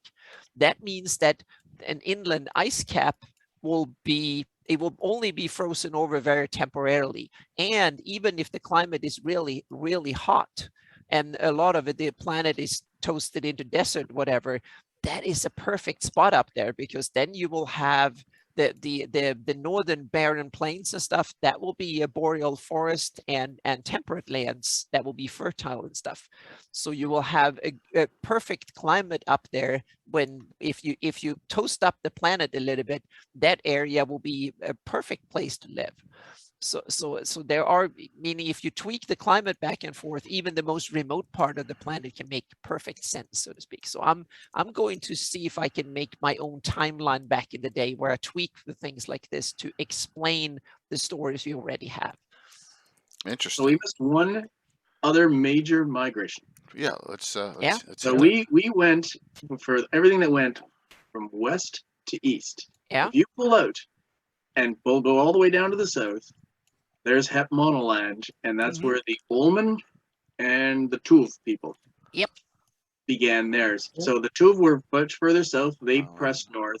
The Olman, we know, we're in with the northern portions, and with, of course, there was the Olman Empire. They skipped across all the way across the Tilvanot Peninsula, and of course all those islands to the south before they came to the Emilio. And we have from the Orth Journal that. Oh, wait a second. Okay, so yeah. So we have the first reports at about minus 1932, give or take, was the first reports of strange cities to the south worshiping strange gods, as reported by the Flan. These people, according to Flan sources, call themselves the Almecs, Olmec in the common tongue. Okay. So the Flan are reporting this 2,000 years before Common Year. Wow. So when they got to the say where Salt Marsh is, they came across, they say cities, but very small things, or even up where like Gratzel is or so on. There might have been Olman settlements all along that coast. Really? Yeah. Wow. So basically, they island hopped, or they were sailors. Yeah, they did whatever the Polynesians did. They island hopped and also That's one possibility. Right. Always Yeah. go the opposite direction of the tides because you can get back a lot easier. So that's kind of why the Polynesians kept And we know going that our east. prevailing winds in Greyhawk are reversed of ours. Right. So it was easier to. Okay. So they might have come down through the Ulman Islands, and they might have gone up by the Tilbanov Peninsula across as well. Okay. Wow. My guess would probably be by the Ulman Islands. But there might have been, but we don't have any mentions of it, but there probably must have been Ulman settlements, or at least ruins up in the Tilbanov. I did not know that. Mm-hmm. Well, I made up that part right there. Okay. Oh yeah, but it's interesting. And throw in an ice age, and all of a sudden you have way more Ulman lands that are sunken under the water now. That's why we don't have the old settlements, because they're underwater. That's another possibility. That strait is. Yeah. That strait between Hepmalon and Mount Hepmalon. Yeah, I mean, it almost looks like a Bering Strait deal. Exactly. Meaning lower the ocean a few hundred feet, and it will be land. But these are not volcanic. This is not volcanic islands, correct? We don't know that yet. But they're not volcanic currently, as far as we know. Right, but were they created like there is in Central America when they connect when North and South America were created? It might be tectonic, meaning that the plates are gnawing at each other one way or the other, or and it's a fantasy world, so we can have fantasy tectonics, so we can Krakatoa, there might have been another island in there that blew itself up. Yeah, and volcanoes, they create islands, but they also destroy them. So isn't this the remains of a huge mega volcano? Not necessarily, meaning that's a big mesa, and they you guys have gotten someone fired up because he's coming in. Oh, okay. Yes, awesome. Pulse Measure himself is coming into the chat. Yes. So. Good. I was waiting for that. Wonderful. We've been goading him. Yep. I look like Mike. I've been looking like Mike looks right now. Okay. That is awesome. All right, so well, I just thought that this plateau looked like there. Oh, look, there's a doggy studying the Greyhawk map. Yes, absolutely. Oh yes, yeah. Minnie is an expert, so yeah. Okay. Yeah, so she can't see, but she knows the map instantly or intimately. David, am I correct? The Ulman have one current civilization left, and that's right here. That's it, right? Yeah. And the rest are all in ruins. And they do still have cities. They do have settlements. Okay, but not major both cities. The Emilio and in the in Hepmonoland and all. So it's like they're pretty degenerate now, right? Most of their civilizations have been interfered with by the Sul. So Zamaklan seems to be the last city-state that seems rather pure. And the Isle of Dread, right? Which I mean that one's completely destroyed. no, but there's still pure.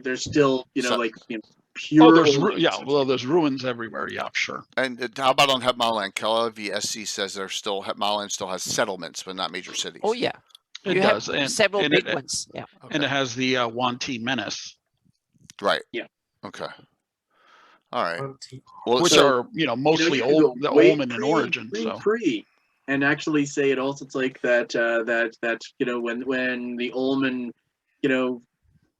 connected with the serpent god, it's like they were connecting to a much older reptilian civilization, and that's their way of kind of bringing themselves back. Okay. It's what you can do. It also, it's like with your own campaign. It's not on most of the maps, or any of the maps for the most part, but the Ulman have their own story, their own migration, and it actually coincides fairly closely with the original migrations, except it's happening, completely off map in the south. Right. So and that's why I did this, and that's why for this topic I brought Mike's enhanced map up just to have it. Oh, see, I'm ready. So so we got so we're saying that if we go down here, the Isle of Dread is way down here. And then we have all of Hepmonoland and so if you look at Hepmonoland, the top half of that was Ulman, right? And then they began a vast counterclockwise migration that brought them to the Tilvino, Lordship Isles. None of these had those names at that time. Ulman Isles, Amidio, Okay. you know, all these islands on the west. Right. And finally the Isle of the Dread, which was their last Oh, so it's counterclockwise. Got it. settlement. Okay. Mhm. All right. Very cool. And that's centuries and So yeah, centuries the of history. Tilvenot would have been theirs. It had to have been there. It had to have been there, at least the lowlands. No one cared about the plateau until Yeah, the well, Scarlet that's Brother. definitely not. It wasn't there. That's not their happy place. You know, it's like they wouldn't know Right. anything about you know, horticulture unless Gygax had placed a temple of Tharizdun up there before the Scarlet Brother had even arrived. You know, that might have already been the hiding place of a you know, tripartite Well, artifact. it's very much So, like the Black Cyst. mhm. Okay. We just don't know. Well, That's where you get to really dive into, you know, like Lovecraftian horror, if you wish. Gary, question. Give me a year Isle of Dread was founded. They settled. What year? 2000 year. Negative 2000 CY? No. Okay. No, like 1300 years ago, I think. Okay. So negative 800. CY. I'm pre-cataclysm. Pre-cataclysms. Okay. And lasted just beyond the cataclysms. Got it. Okay. Excellent. That's I just, you know, once again, out of curiosity's sake, wanted to know that. So something. Yeah. So you had this Ulman diaspora going counterclockwise, and then 600 years ago, you had this Sul diaspora, you know, coming the opposite direction, full blast. So you had the collision of these two cultures. In the Amidio, you get the Amedi, which are literally a combination of Sul and Ulman people. And for the most part, in the rest of the place, you get Sul using their advanced technology and culture to dominate the Ulman. And the Ulman also about 1700 CY, at least according to the Scarlet Brotherhood book. That's where when they dive into the Amidio jungle, they meet they see what's left of the Troglodyte Empire. So like the last little bit of the reptilian civilizations, potentially, if you're gonna go with that route. Okay, so all right, I didn't know that either. Wow, the Troglodytes had a civilization. Interesting. Yeah, and about 1600 CY, that's where you have the Decana. That's the intelligent apes, also sort of like the beastmen. Okay. Wow. They were the ones who came after the Troglodyte Empire, and they were done by the time the Ulman got there as well. Okay.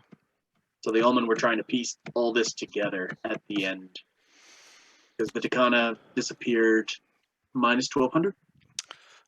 So, were the Ulman kind of like the Polynesians, where you had Easter Isle, you had Tahiti, and they didn't. Once they got there, they went to other areas, but a unique culture formed in each of those places. Is that what happened?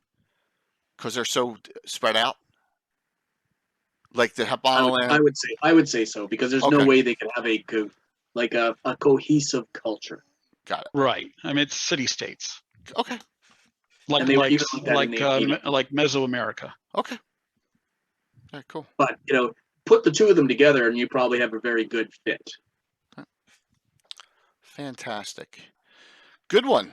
So Gary, you hopped on too for something. We got you. Your ears burning on something, or you just wanted to participate? But there's also the unknown migration from Fireland off to the Thelonian Peninsula. Let's not forget that possibility. And unfortunately, Carlos left too, and we could have had some Carlos input there too, because he loves he does so much with Fireland as well. This is awesome. The depth we're going in here. So, what input do you have for us, Gary? Well, I would point out a couple of things. If you're a Greyhawk DM, before 600 years ago, 1,000 years ago, there are no good answers. Don't feel bound by anything. I mean, there is no grand design. There is no creation myth for Orth. There is no, list of ages that are definitive. So you're really up to your own devices there. And what a lot of us have done have taken the clues of varying quality and try to piece it together and make something cohesive. It's Yep. like having a bunch of data points and doing a polyfit, Right. and then hoping that the error bars are not so large that it looks ridiculous. But some of the things have to be thrown out. So you look at Vecna Lives, which is sort of the richest, most detailed product we ever got on Vecna. Yeah. And you've got to say, well, that's probably the truth. And so whenever you hear rumors about Vecna being anywhere else in the Flannis, you're probably like, well, those are just rumors. So you don't have to do that. And it's all from a time that's certainly apocryphal. But I think we only really start getting our real history, definitive stuff, when the Iridians start settling and creating their states. Yeah. Then we pretty sure we know what happened from then on. So we're talking Keeland and Great Kingdom. And Keeland and the Great Kingdom have pretty definitive histories, I think. Okay. Yeah.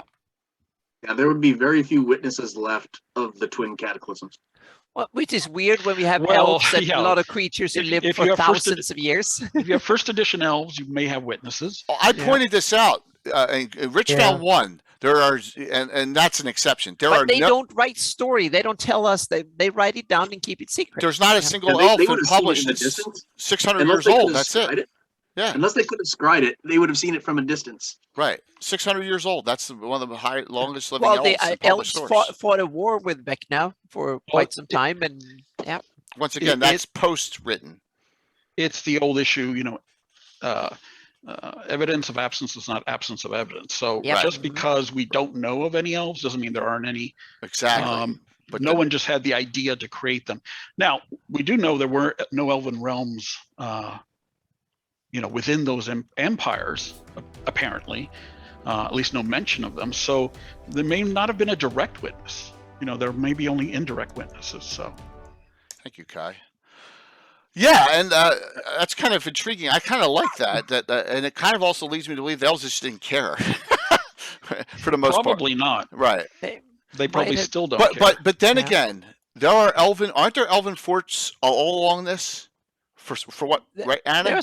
There were some mentioned back in that they were, but they're not put on the map. But the you only put one that was here. oh yeah, that was one that was living Greyhawk put up there. So which yeah. one is that? That's the hang on a second. We have to put this it. This is Dwarven Kund. Kirshane. Yeah, Kirshane. Oh yeah. gosh, I'm never gonna. That I find made as one of the Instad and Kirshane. I made those the two main capitals of Elvendom in Flanders. Okay. In my campaign, I think it's the sole survivor of the really old Elven settlement is up there, so to speak. It's survived for thousands of years and not conquered, and he's not part of Perlenland. For those of you who haven't read Gygax's novels in 30 or more years, and probably at the time you read them, you were a teenager who was just looking for the adventure.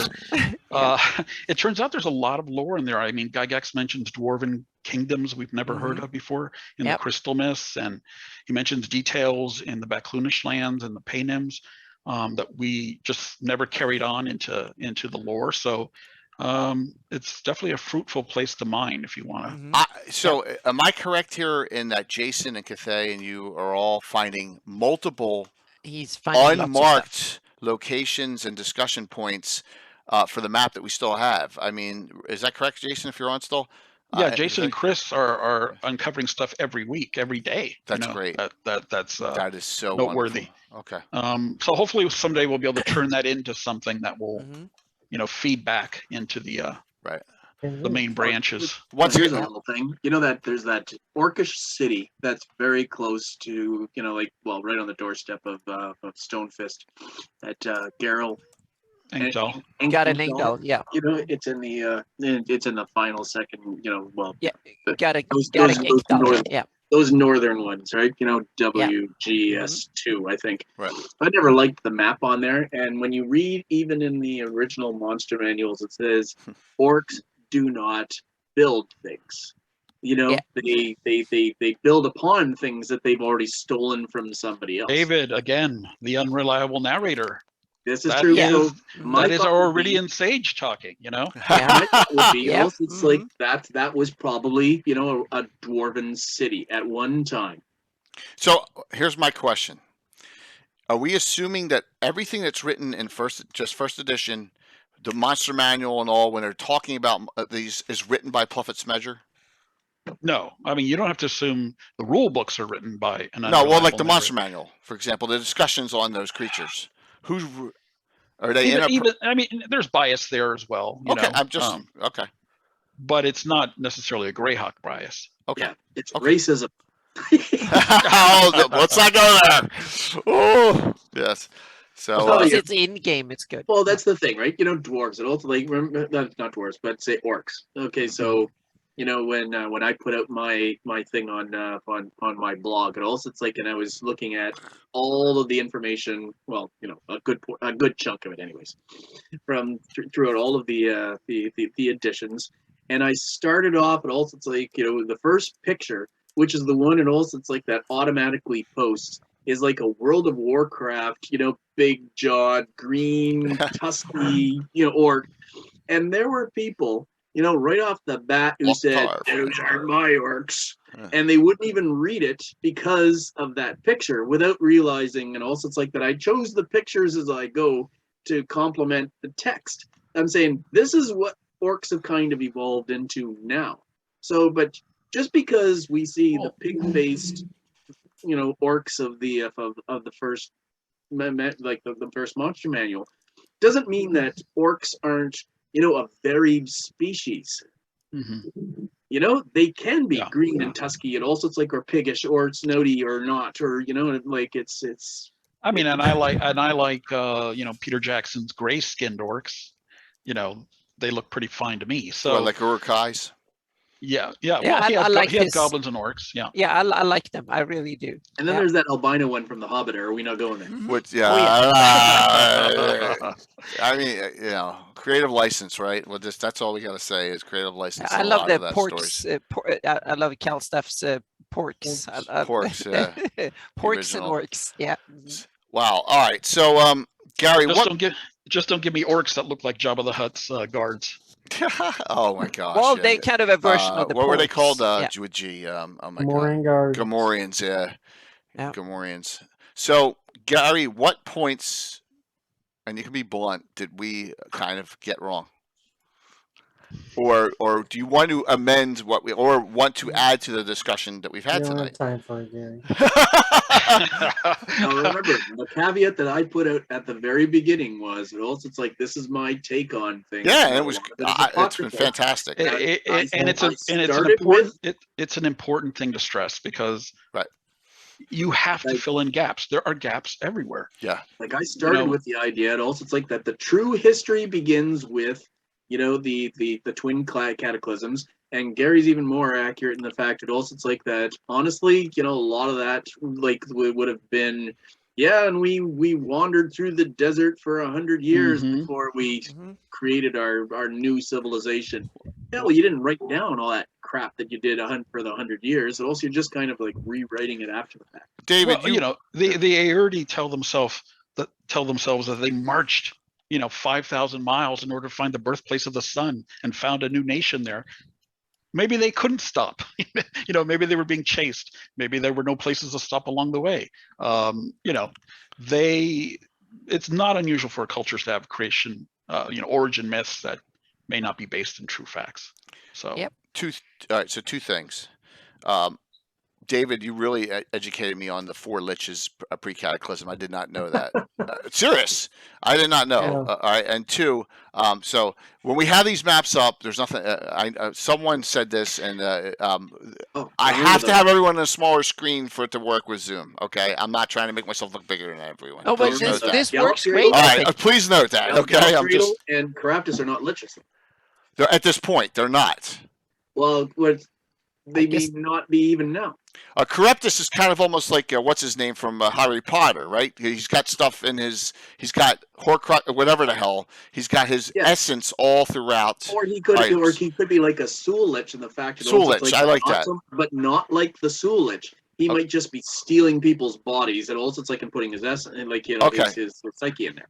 Okay, so he's more He's more of a dominant. His essence is domineering certain items and waiting to be reborn, basically.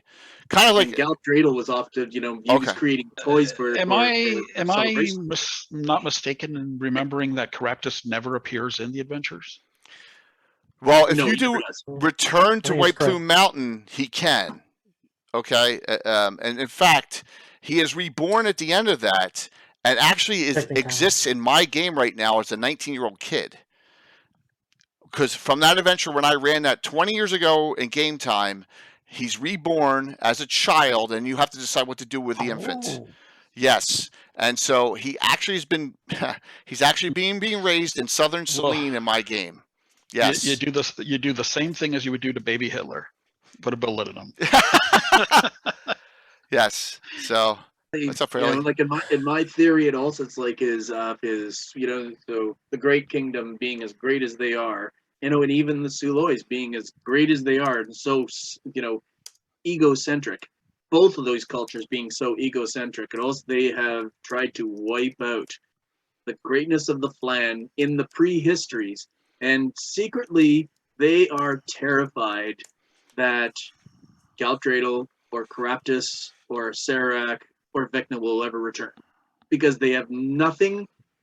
They have never had anyone who is anywhere even remotely as powerful as them. But Because you David, consider these guys, they created sun swords, you know, from meteors or whatever. And also, it's like they We- created relics. They created, David, we could speak of generalizations for sure, but you got to think that the only admirable Flan were those who kept to the old faith, because otherwise they just raised up tyrants. Whenever they overstepped their True. bounds, they just raised up tyrants, and those tyrants were apparently genuinely bad. I mean, they're, other than Queen Alyssa, who we're not 100% certain about, but the Aerdi seemed to have been impressed by something that she had done. All these other Urflan overlords are all tyrants, and you know, and you gotta trust the nose of the elves and the dwarves in that respect. there's good kings, you know, in say English history or Germanic history, and then there's the ones we remember. Yeah, but Gary, I totally agree with you. I think that's something important that you point out, and something that it goes back to a discussion we had a few months ago about the perversions of the old faith. You know, the concept of that necromancy is almost the inevitable result when you play with the old faith, extending life and you know, basically trying to outlive your natural existence. Yeah, and I want to have the Flannies as kind of scared of their own existence, because they're almost genocide, so to speak. So that's why they keep the dark faith alive, so to speak, and the cornerstones. And those are their thugs, so to speak. So they can kind of bring out the monsters when need to, so to speak. And the problem is that the medicine is as bad as the sickness in some ways. Right. But they have an affinity for strong leaders, so to speak. They want these kind of strong ones that coming back from history, and a lot of Flan feel like, yeah, now we're on now we're on the court again. Now we're in the fight, so to speak. So culturally, they have a dark side through their culture, you know, that they kind of bring out from time to time. And there had to be Flan enclaves out there that saw the rise of the Death Knights and said, "Wow, okay." I have it that they were part of engineering it. Finally, these you know, glowing suits of armor guys got their punch in the mouth, you know. Yeah, and the way I've seen it is that both the Horned Society I use and the Death Knights are part of that kind of cultural necromantic bad engineering that the Flan is doing behind the scenes in order to bring back the fight to them, so to speak. So Jay has the map that I whipped up a few months ago in response to a conversation we're having online. Yeah. Now, since I've been working on a newer version of this map that has like twice as many arrows lines on it, and that would be very complicated. I know, but I'm gonna layer. Let him do it. Yeah. Yep. Go for it. The idea is to show that a real migration is a lot more complicated than, you know, the fantasy migration, where you have this, you know, one massive branch and just a few smaller branches. So, and the other idea we try to, you know, convey with this is just how complicated the Sul diaspora was, for instance, because although our narrator in the 83 box set tells us that the Sul were vicious and rampacious, and, you know, everywhere they went, they were menacing people. that doesn't seem to be a good fit for the evidence of the results. I mean, we have Keeland, we have Ernst, two of the best places in the Flannis. I mean, two of the safest, best run places in the Flannis, and practically lawful good throughout. So, why doesn't that fit the evidence? Why does our narrator tell us the Sul were so bad? Does that make us think that the Imperium also may have been a lot more complicated than we thought? No, but it might be an interesting story, meaning there might be some good Sul that fled first from the evil empire, and they set up shop in Keeland and ended up and well, took but no, their because part of it. Yeah. Anyone who crossed the Lost Passage was there to the end. Yeah. You were there till the rain started falling. That's true. Okay, then so the other way around, they were the last one to be fighting, so to speak, and they kept the ideal stuff. You thought you were going to win. Good Now point. you may have been arguing tactics. You may have said, dropping the invoked devastation on the Baklunish was not the way to do it. Sorotin may have been a dissonant voice in the Council of Mages of Power. But it's clear that these guys were powerful and they thought they were going to be there till the end and they thought they were going to win. Yeah. But we have the one that locked up part of his people. He was some of the worst scums in Greyhawk history that locked up the Leraris in the tunnels and sealed them off. When they no doubt, and there were people who stayed according to Gygax's lore and some of the other material. There were people who tried to stay in domes under the ash. Might have been the best one or the worst ones. We don't know. And then there's still what's left of the Imperium way to the west. That's right. So that little branch you see heading west, that was going to point. That's pointing to Lo Nakar, which is created by our own Nathan Irving on Cannon Fire, and the idea the idea that there's a Western successor state to the Sul is really cool. Yep. When was it wouldn't be infected by all the biases and interactions that we've had in the East. What is Nathan Irving's Discord name, if you can say it, or does he have a Twitch name, or is he not? Nelliser. Oh, Nelliser. Okay, all right, cool. Yeah, he's the Orth Journal editor following Eric Mona. There you go. Okay, very cool. Yep. So what year do you? I do like. One thing I do like. I do really do like. His like Gary's southern migration. But you got to admit it. Also, it's like if they're going to be blonde, blue-eyed people, they must have started from the north. And also, it's like, and if they did, don't get me started. I mean, but when you go back far enough, it also it's like you would have had like Neolithic migrations. And they would have potentially gone across the north. That's the other point to make. The migrations were not the first migrations. They're not going to be the last migrations. Oh yeah, there have been many. Yeah, we're only working from a particular steady state that existed about 1,000 years ago. Yeah, and also if you look at the real world change of evolution, meaning it took hundreds of thousands of years for that to change when it comes to skin color and adaptation to climate, so to speak, going from living in an African climate to living in a Northern European. If you have the same space of time in the fantasy world, then we need to go back way before. So we have a lot of room to maneuver. Gary Gygax threw us down a challenge that wasn't necessary. He could have put the Sul Imperium north and the Baklunish Empire south. That would have helped. Been simple. We are applying real world to fantasy again. Exactly. I'd say that. Yeah.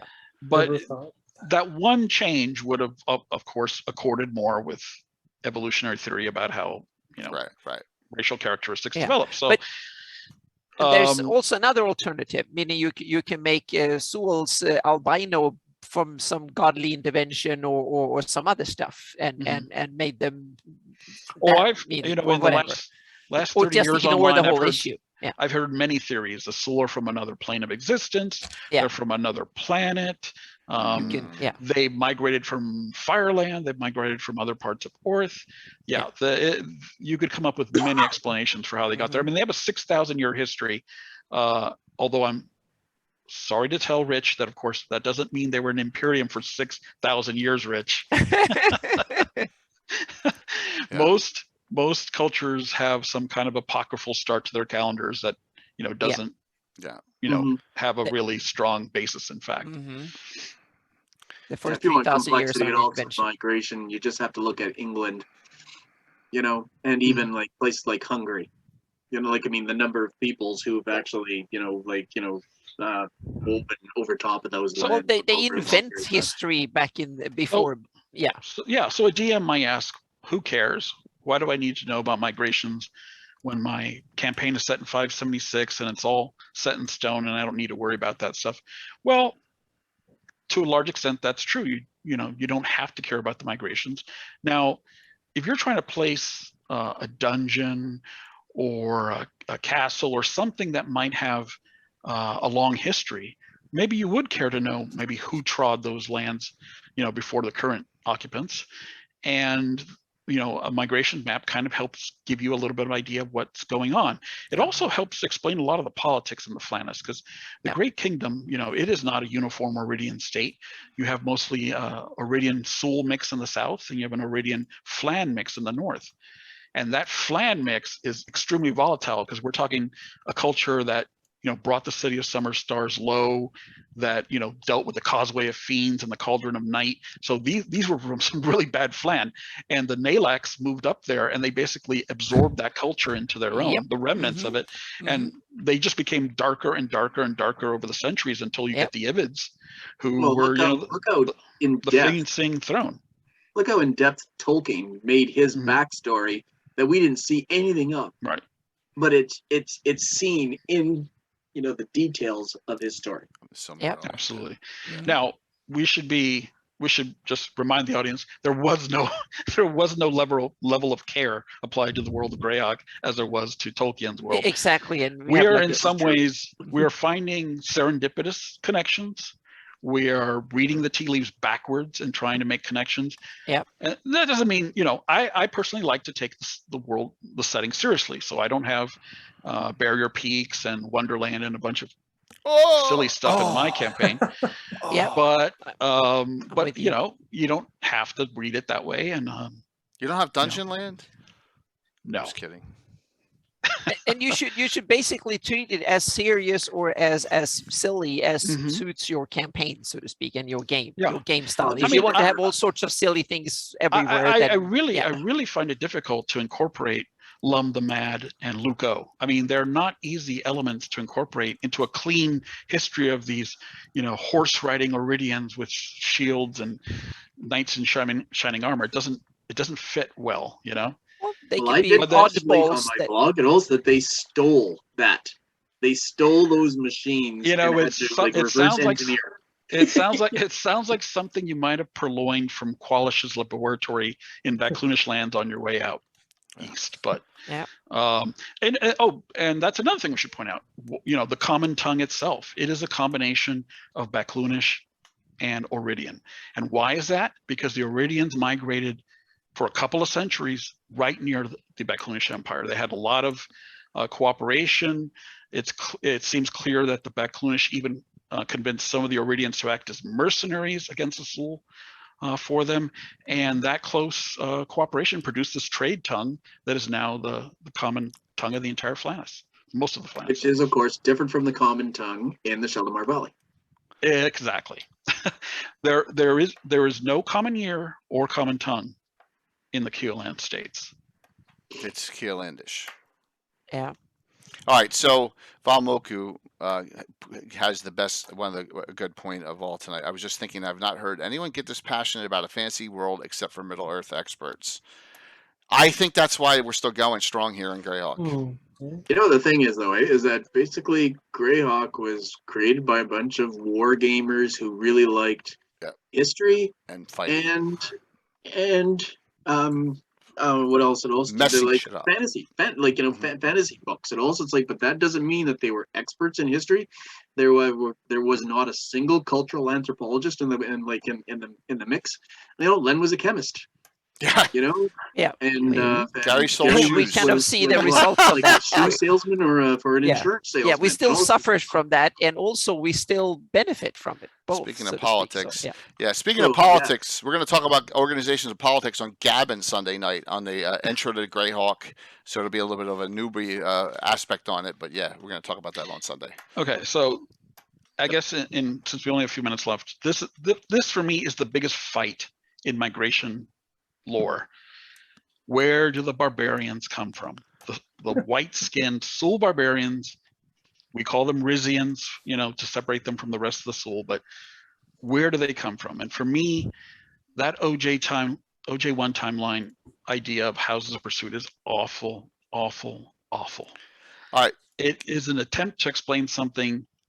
I mean, there are just so many balloons you could puncture in it. I mean, you're talking about an Imperium that had mages of power, and they had to send terrestrial pursuit after a prince. I mean, The other they could have teleported him without error right back. I want to bring up Aaron Froke's map, because Aaron shows this front right here, that they were fleeing from that area that you were talking about was so bad there. So is that not the case? I mean, this is his. Yeah, but no, they don't look like Flan. They don't have the same. I'm just saying that's what. Here's some interesting data points. Okay. Now, before this OJ1 timeline was proposed, if you look in Carl Sargent's work, he actually calls them Flan barbarians. Yeah. Now, yeah, they should have been. They should have been. Was that a mistake, or was he trying to retcon what was obviously a problematic piece of lore? It seems like the latter, because it seems like Sargent was usually doing, you know, pretty good research on what he wanted to say. Yeah. So that's one possibility. I think the retcon, yeah, that's a good one. Now, I like the idea personally that cultural misidentification is very common in the real world. You know, you had Columbus sail to the Caribbean, and he named these dark-skinned people Indians, and forevermore we have to call people who are not from India Indians. It is terrible that we have to live with this. But could the Airdi have migrated north and seen these people and said, "Oh my God, blonde, white-skinned Sul," you know, and misidentified them? Jason That says is a great idea. Jason says they're like the Rene, but they were there before that, though. Jason, right? I mean, that's the question on that. They're like they're from Rop, like the Rene. That's what Jason Zavota just said. Is that a possibility? It's as good a theory as any other. Okay. All right. One idea I had, and this is why it would have been great to have Carlos here, is I thought that perhaps they're a culture that migrated from Fireland. Yeah. Because the map here. like true Vikings, they love to, you know, discover new lands, you know, take these long ocean voyages, and maybe Fireland was under some threat, either environmental, cultural, or, you know, war. Okay. And they migrated here and brought their culture, and maybe they did mix in with some local Sul who also migrated up the coast. But you know, your traditional Sul don't tend to have beards and muscles. So here's a thought though. I think so. Because remember, Fireland's just an island, you know, so it's actually a very large place if you measure it out. But still an island, and also so like I mean, our map goes way west. So if we said that the Sul came from the north, and if we push them way off to the north and the west, then, you know, a branch of these blonde-haired, blue-eyed people went west, and then eventually, you know, hit that coast, and then found Fireland, and then found the Thelonian Peninsula, and then another group of them went east, which eventually became the Sul. But this would, of course, been way back in Neolithic times, you know, when they first. I like that, David, that you can go back in an earlier period, and they could have lived up north somewhere and then split up. Things could have been made so much easier on us if the Sul had come from the north. You know, right. You know, yeah, but it's, Here's something I said way earlier, and also when you asked me when did I start this, and I said November of 2019. So it's like I dove in on whatever I found. I found the OJ1 and 11, which are basically the same sort of timeline, and I just kind of thought, oh, everybody must be all in on this. Well, David, I started in December of 1983, and I still don't have all the ansers. So but you know, don't feel bad. But the thing is, once you dive in, and then you have as much information written, like, you know, like where I've been grabbing from all these sources, and also it's like I'm putting down page numbers and so on. After a while, you're kind of all in. Like we're all in on the Greyhawk map, and I think we all know that we could pick it apart. If we really wanted to, we could pick it apart, but we choose not to. We just kind of went, well, what if? Von Molko makes a good point. I mean, if this were Forgotten Realms, we wouldn't have these discussions because the answers would be provided for us. Yeah. And largely they would make sense. But here we're forced to piece it together, and that creates debate. and great discussion. So And that's See, my and thought that's is also because I think everybody knows my little corner of the map. Just like Mhm. Jay's got his little corner of the map, and also most people don't seem to have a focused corner.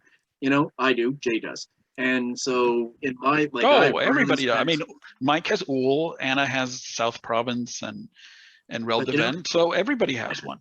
So I've been kind of Real really niche. thinking about what the history in that zone is, and also as soon as I found out about Caraptus and the city of Testenka, Mhm. then I began wondering, and also because then I started picking up a little bit here and there, and then you realize, well, if he has a kingdom, an empire, or he's lording over this spot, then it's like he needs to rule all what he can survey, and so I start realizing, okay.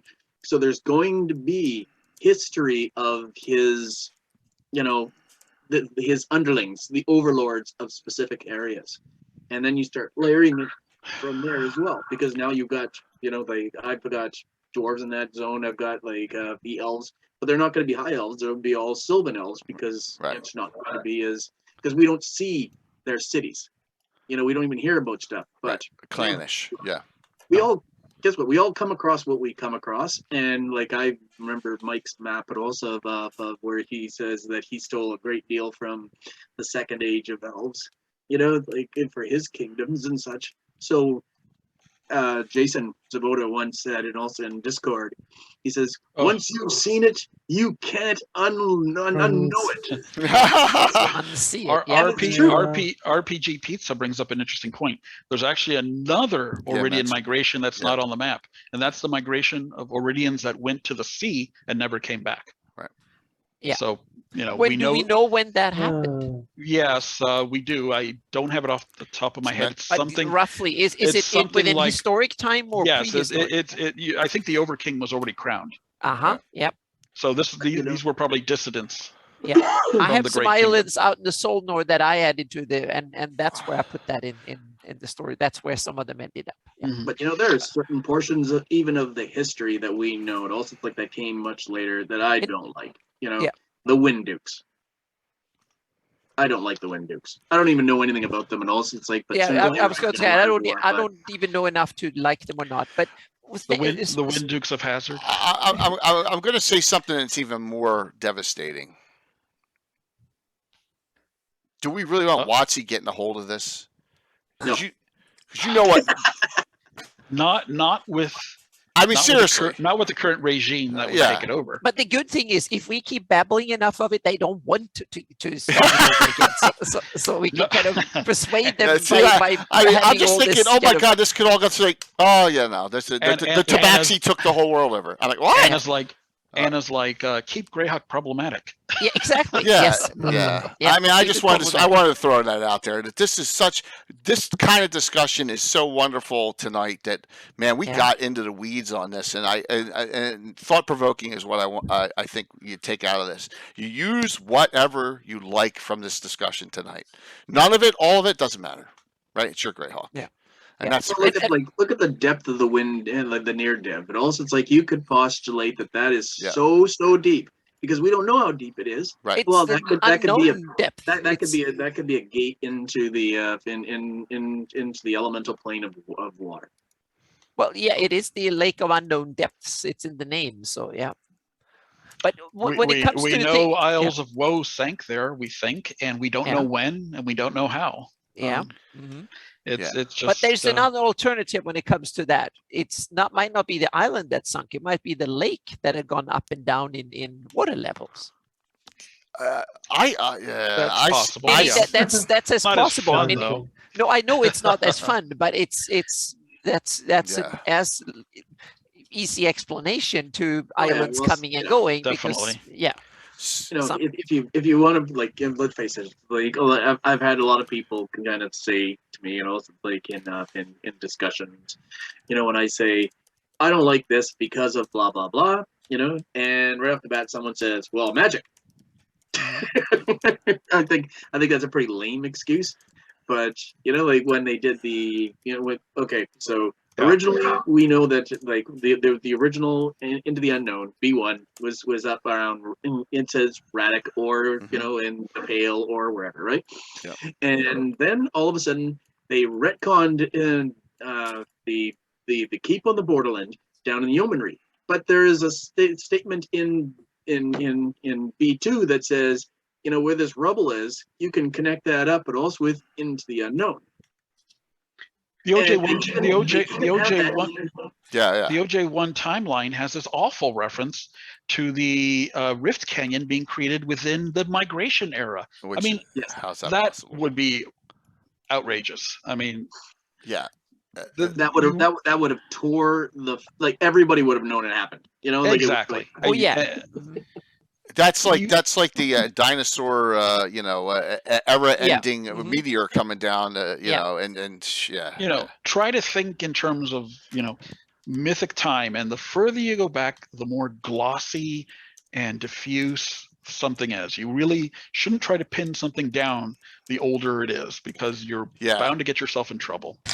But I think as a DM, you should have these kind of interesting myths and Mhm. all that, and then you should, when you feel it's needed, you should come up with the real story behind it, so you can kind of think Right. of that as a way of guiding your adventures and stuff like that. And then the players the characters should figure it out as they come across it, so to speak, and they want to. But for me as a DM, I want to know how it really happened, but I also want to have 10 different cool, if you ask some sage or some priest or something, you get the mythic version, so to speak. That should be interesting. Yeah, and so don't on. be afraid to say something that is wrong. Right. Exactly. Yeah. If there's bad information. I am not that clever to go that far back. Hence why. You know, if you're going back, it also, it's like, and then you finally have some old sailor, it also, it's like, tell your players, it also, it's like, oh yeah, you know, the story is, and also blah blah blah blah blah. It also, it's like, and by the time you get to the free city, it also, it's like, and you're talking to some sage, it also, you look up and say, Yeah. what? Someone told you that? And you can keep telling them so long that your players get so bored that then you don't have to answer to it, so to speak. So yeah. I am not that smart to go my lore that far back. Hence why I love going. My lore goes back as far. Now we're in Greyhawk City in that area. Hey, great. You know, because you got stuff. Who knows? Star Cairns. You just don't know, right? Could be there for thousands of years. But in my area here of this map, I go back to Hateful Wars history. It works. You can go back as far. You can go back to Vecna's era if you want here. Yeah, but Then the you go- interesting And there were lies told about the Hateful Wars too. You know, by Exactly, both sides. exactly. So, Yeah. but the whole setting is full of things that seems to be thousands of years old. Right, And I right. want to make sense for myself, kind of what actually happened, what is behind it. You So know, because that way I can you create want- more interesting. Yeah. You Mike- want everything to make sense, Anna. Exactly, I know But that. you I know, was also saying Tommy that's one got of it my wrong. problems in this. I Mike- want Mike everything to Tommy make got it sense. wrong. Yeah. It was all about the kumquat. Mike is engaged in a project, guys, which has It's a kumquat. it's a total impractical thing to do, but it is so fun and so, you know, Greyhawk DM. He is trying to map, you know, all these ancient kingdoms in the Flannis and find out when the peak period of all these kingdoms simultaneously being around might have been. And you know what? That has little practical use for the modern campaign, but No. it is so fun to figure out. Yeah. So when that map comes out, you know, we're all going to drool over it. And I Time must say frame the on mini- that? Time frame on that is what? Sometime Already after the done Colts it win the before. Super Bowl. Oh, Yeah. okay. Right. No, no. And No, I've, Mini, I've I already spent. done it before. Yeah. Greyhawk See, Stories. there you Von go. Moku. It's Greyhawk one of the Stories. most awesomest map ever made for Greyhawk, in my opinion. Is that Mike. vellum, Mike? Oh, that is so cool. That looks like It's, sheepskin. It's canvas. That Oh, okay. that map is the coolest, We're running one of the late because absolute I don't want this coolest to end maps right now. ever Yeah. made for Greyhawk, Mike. Yeah, I Yeah. I hold it up there among the very most inspiring maps I've ever It seen needs of some Greyhawk. work. You know, it's what you do. It also, it's like when you see things, you know, you don't have to take Mike's map verbatim, and also, but when you see that, you kind of go, "Oh yeah, there would have been." Exactly. you it go from there. If it inspired triggers your me. imagination, yeah. Yes, yeah. that's the Kind of important part. inspired me. It also, it's like when she said it also that the you know, the hierophants of the Horn Society are, you know, like, I mean, this land priestdom, and also that goes back to you know, sort of like, you know, the anti druids from way back when. the boogeymen of the Flan. And I Yeah. went, wow, that's cool. And I want to have stories like that just because it triggers my imagination, and meaning I have to realize I've spent my entire days working on stuff that doesn't exist. So if anyone is crazy about this, it's me. Yeah. So yeah, part of it like the history thing, and also like if you everybody believes, and also all the seers believe in the sages believe in the houses of pursuit. And then you can have an entire campaign where all of a sudden like your people begin to you have to investigate something, and then you begin to find evidence of this southern migration. Right. And then you just rewrite Yep. your history. Yeah. A good DM will make his history, his setting organic. Yeah, no Greyhawk DM could say, "Oh, I know where the dwarves came from. I know where the elves came from." Yeah. We're in the dark on a lot of things. You Yeah, have clues. You go, "Oh, Yeah. okay. Well, there was this item called the Axe of the Dwarvish Lords, and it says there were 7 of them.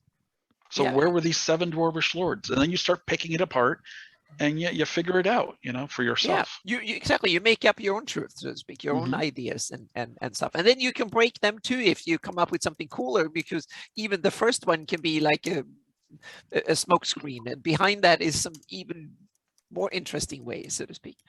So I know we're getting more. This makes me feel good. Is that like, for example, and what a great name, Evil Rubber Ducky 1.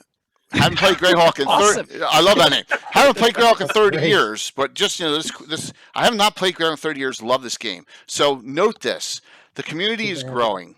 Okay, and that's what we're doing. That's why I stream. That's why John at Blue Box streams. That's why we have these discussions. That's why David has his Facebook page and blog. That's why Tommy John Kelly has his Facebook page and blog. So let's keep this going. That's the whole idea about what we're all about here, and it makes me feel good. And we got a lot of announcements to go. Please bear with us in here tonight. We're going to do some announcements. While these announcements are going on, I'm hitting the head here because I've been sitting here for a long time. I'll have Anna go first because I know Anna will still be going when I come back. So and then we're gonna do a giveaway. Then we're gonna do a re-sign up because those that want free virtual GrowCon tickets, if you're on the fence, I'm going to give away 2 free tickets tonight. After I do the Troller Games giveaway, I'm going to do a quick re-sign up for it. And for those people who really want it, because I know Asher and DM Samuel, you don't need the tickets, and you're already signed up for the other one. So I'm not going to go, we're going to do a re thing for it. Then we'll do the raid. I think we're going to raid the Guild Superior if they're still on, because they're giving away Virtual GrowCon tickets tonight, too, because they are part of Virtual GrowCon. So, Anna, why don't you take it away on this, and then we'll go. Okay. If you're done, then David, you hit it up next, okay? I'll be right back. All right. Okay. All right, go ahead, Yeah, Anna. so I think that my important take from this discussion is that when you create stuff like I try to do and maps and stuff, is that I try to create a canvas for people to put their own stories into, and it's a canvas that works with the published stories and then spin off from that. And one of the examples, that's why I think that discussion was so interesting for me, is that right now I'm working on the whole planet, which is kind of cool because these people came from somewhere and they came into the Flannies, the area we know most about, so to speak, and the rest of it is mostly speculation to 99%, and we have like a tidbit. Yeah. So I started making, and to my patrons I gave away I published a few weeks ago the cold earth, and now the hot earth is coming. And then my next article, what I think will be the most interesting in this series after the hot earth, because then I put together the two. And one of the analysis I want to do with the hot and the cold is to figure out which areas are habitable both in hot and cold, because that way you will have civilizations and developments of species and stuff happens when you have a long time of calm, stable, good conditions.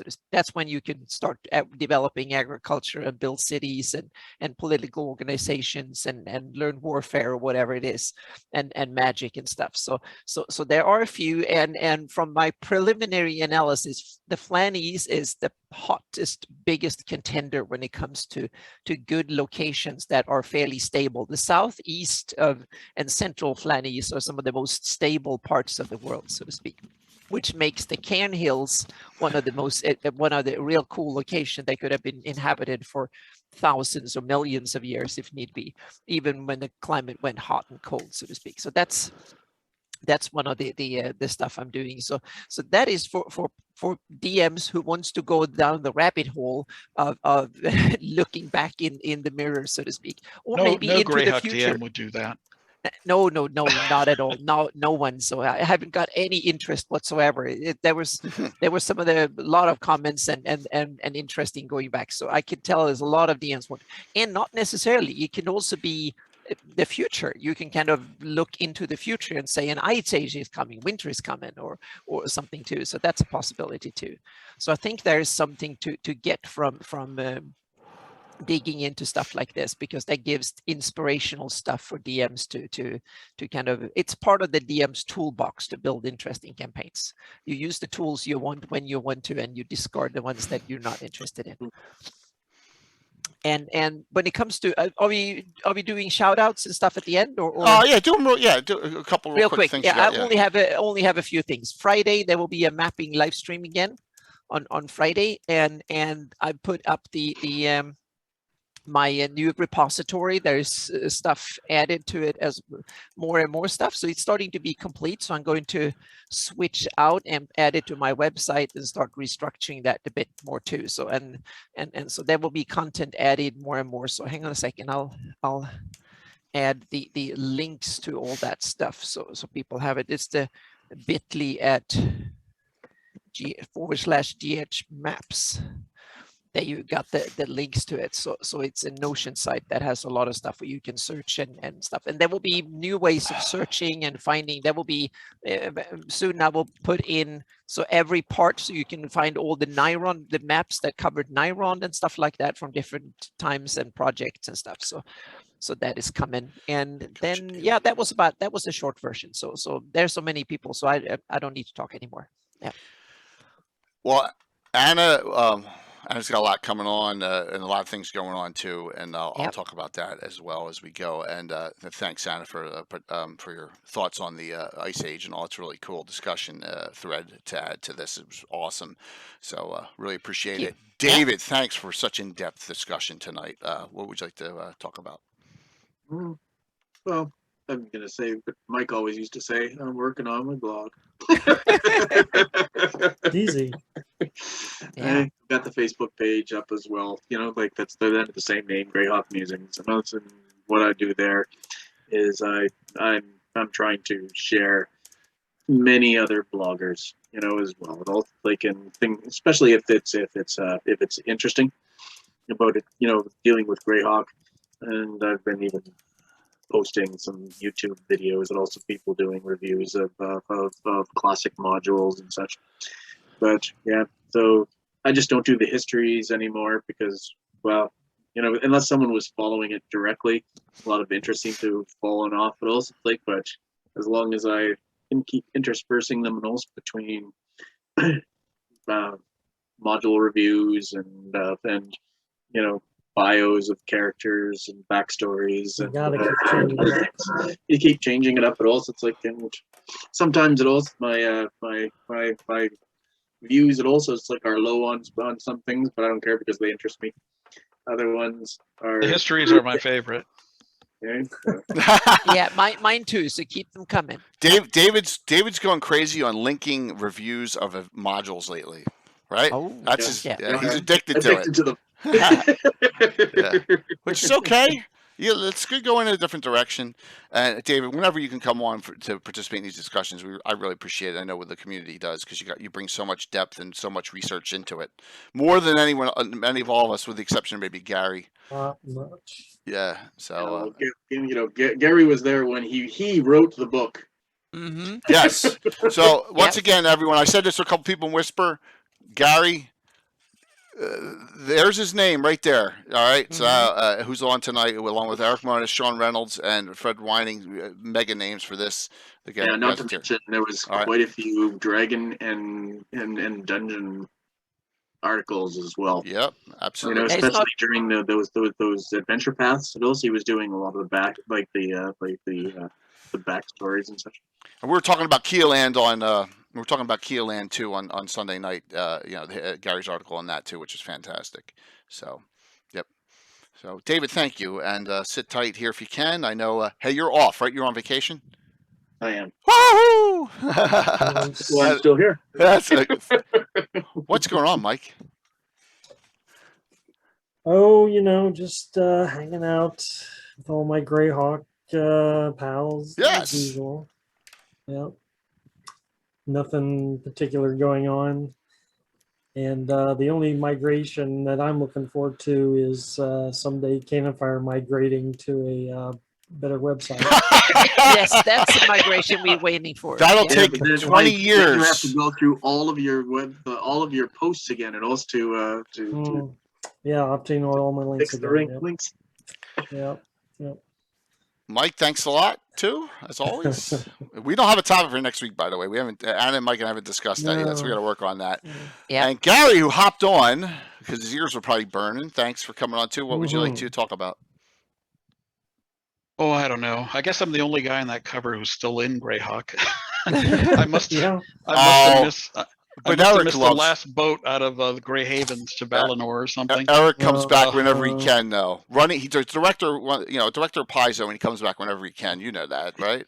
And he's coming back in 2 weeks. You brought him out of retirement. Yeah. We hadn't seen anything from him in 10 years. Yep. And you brought him back to Greyhawk, so that's nice. Well, we always have projects going, and you'll be seeing a lot of cool stuff. Cannibal's book. Wow. Yeah. And wow, no spoilers. He's got some great artwork too now too. Mm-hmm. Yeah. And Choice books are awesome. Post Fest when? For the hopefully by the end of before Greyhawk. So you got 2 weeks. Yeah. 2 weeks. Awesome. That'd be perfect to certainly going to be released before the end of COVID. Yeah, let me.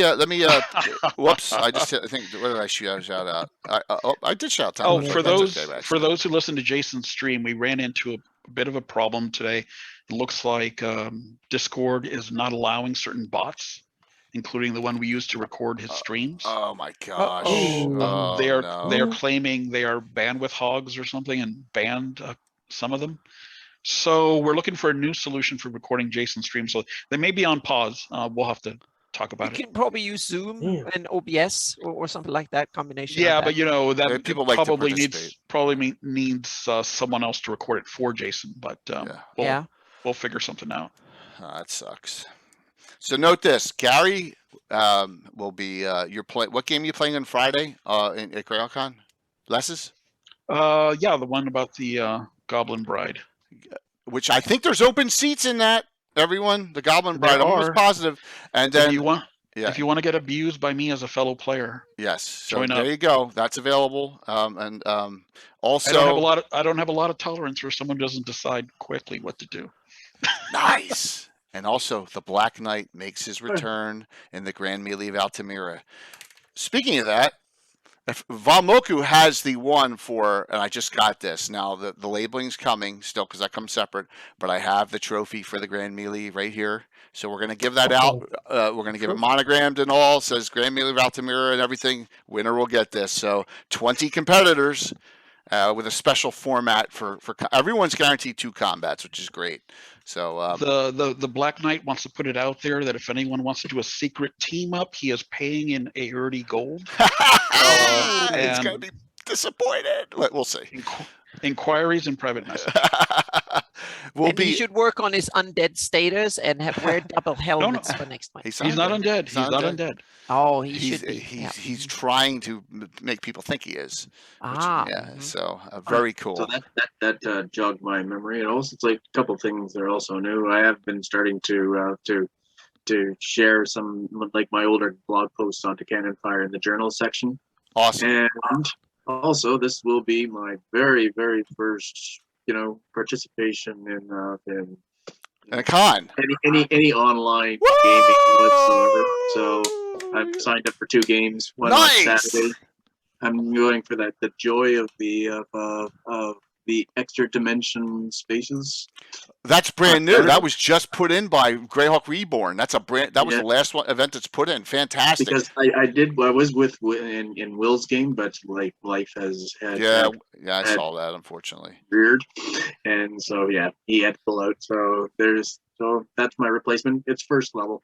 So That's I'll great. be doing that. And I'm also going to be in Gitano's Unhallowed Halls of the Sorcerer King. I'm expecting to last a whole 30 seconds. That's awesome. But that's the great thing about it. There's a lot of events. Let's go there real quick, all right? If everyone's okay with that, let's talk. Because we're gonna give away stuff very shortly. So real quick, tomorrow night, to Sweep and Clear finale. The biggest quarterly giveaway I do is tomorrow night. Manchester Building Authority is a quarterly giveaway, not monthly, as a sponsor. $75 gift certificate and a $25 gift certificate for giveaways tomorrow night. So you got to be on. You have to be on to claim that. Whether you're a subscriber or whatever, you got to be on. Say I'm here. Big one. That's tomorrow night. All right, and we finish that up. Saturday night, a Saturday night special, a huge game. I have the sculptor Christine Van Patten and her husband Kyle playing. I have Tea Time with Taryn, Kayla Tamler's wife, Cassandra / Monty Hall, and Mike Disney playing in this game. Maybe Anna as well with Skarn. It's going to be an awesome game, continuing the stories of the dwarf Skarn, the priest of Moradin in the Lord Mill Mountains. So, and that Stratagem Wiz Dice sponsor giveaway. This is ties into the Low Road lore that you're going to see and talk about in Postfest. Finally, right? Everyone get to read that, and that's talking about this story here. All right, and I've been working on this for months with this. I think it's cool, and hopefully you enjoy it. And that is 6 p.m.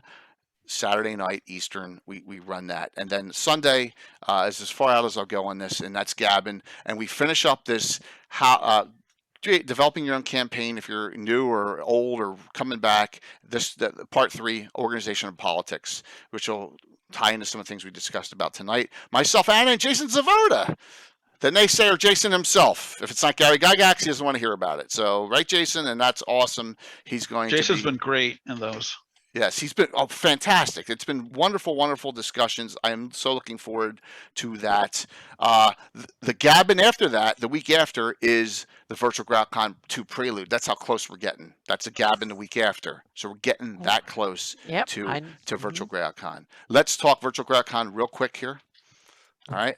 I want people to note that if you're on the fence, you're going to get the opportunity right now, very shortly, to have 2 tickets, 2 free tickets. It's only $5 to sign up, but if you're on the fence and this is going to give you the kick, all the streamers are giving away tickets this week. So note a lot of the channels will have them. Here is the site. There are events. There's only a few events on this list that are considered.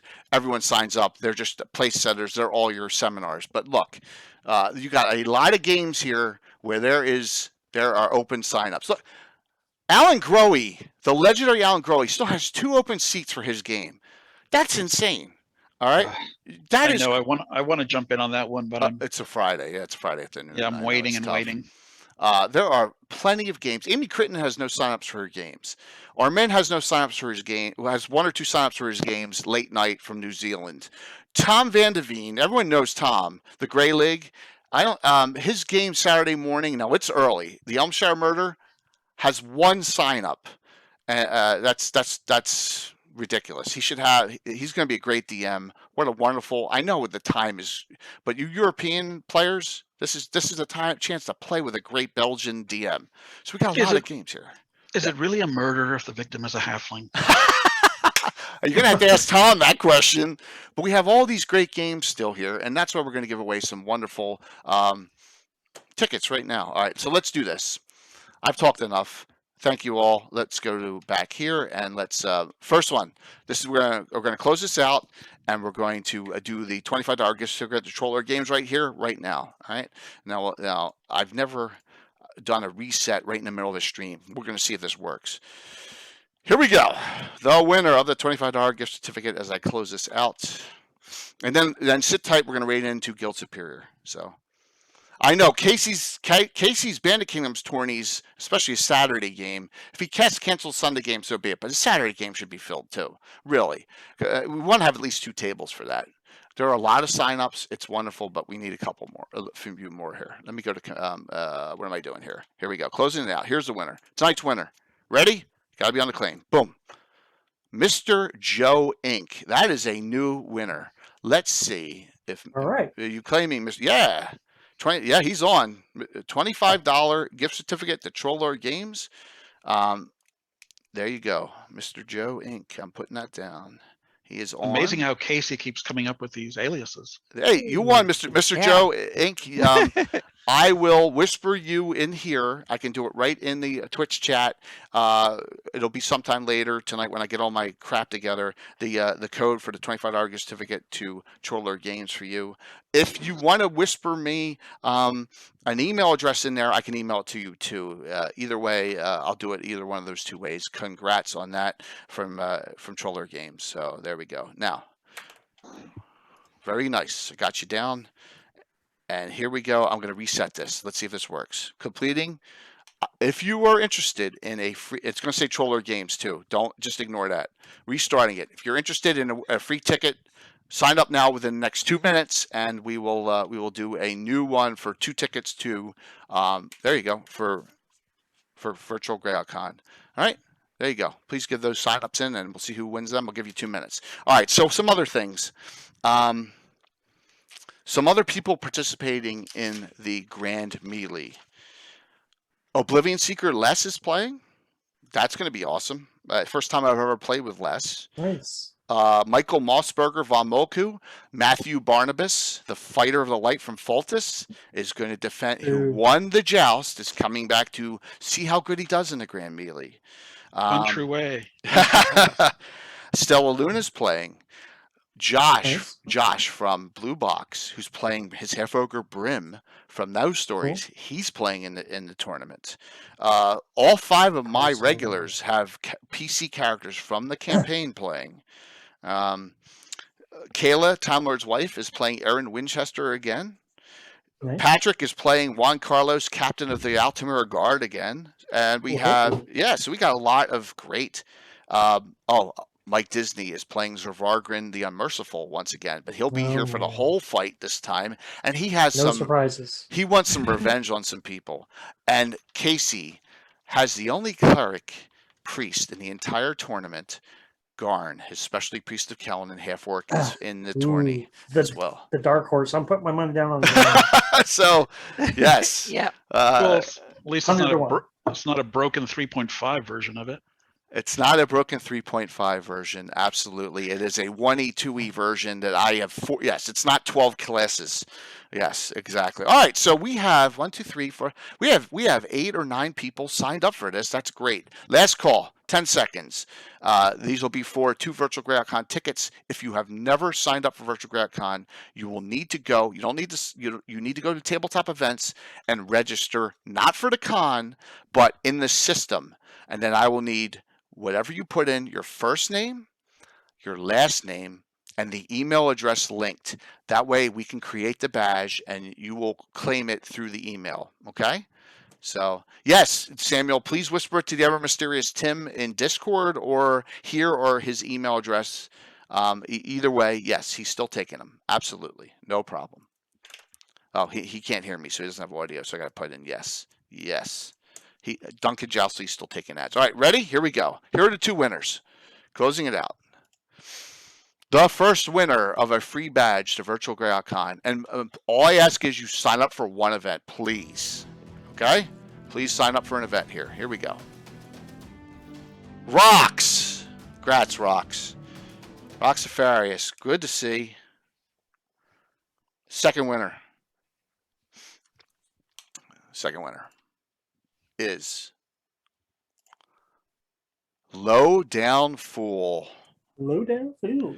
Now, I'm going to say this. Every channel that is streaming is giving away at least 2 badges at some point. Myself and Blue Box are giving away, because we're doing multiple streams, are giving away more. So tune back in Sunday night, maybe, and I'll give away a couple more. All right? Sound good? I think you should give one to Evil Rubber Ducky.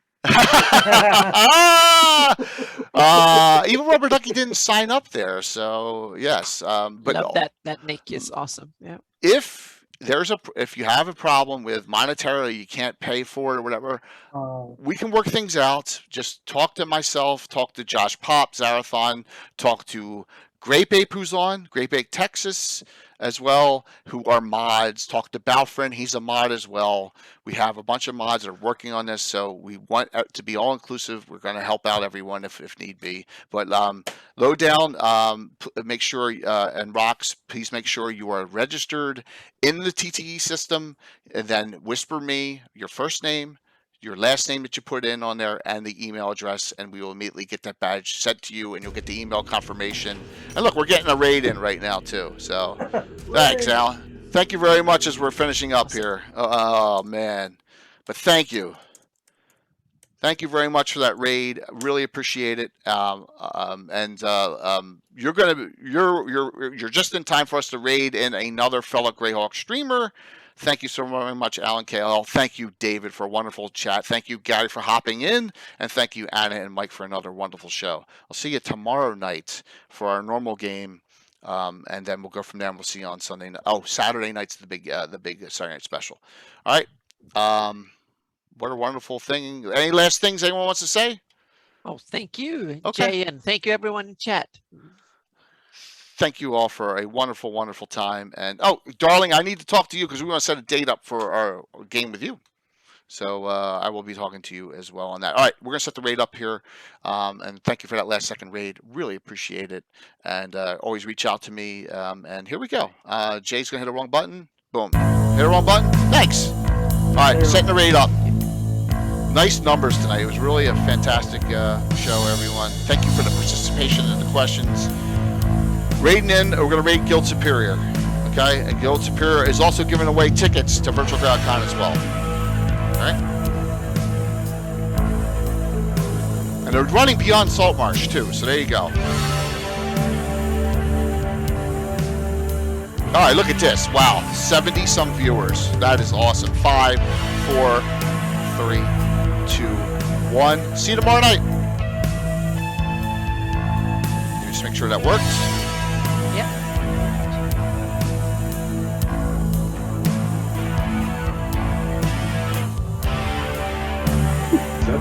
Awesome. That's a big ring.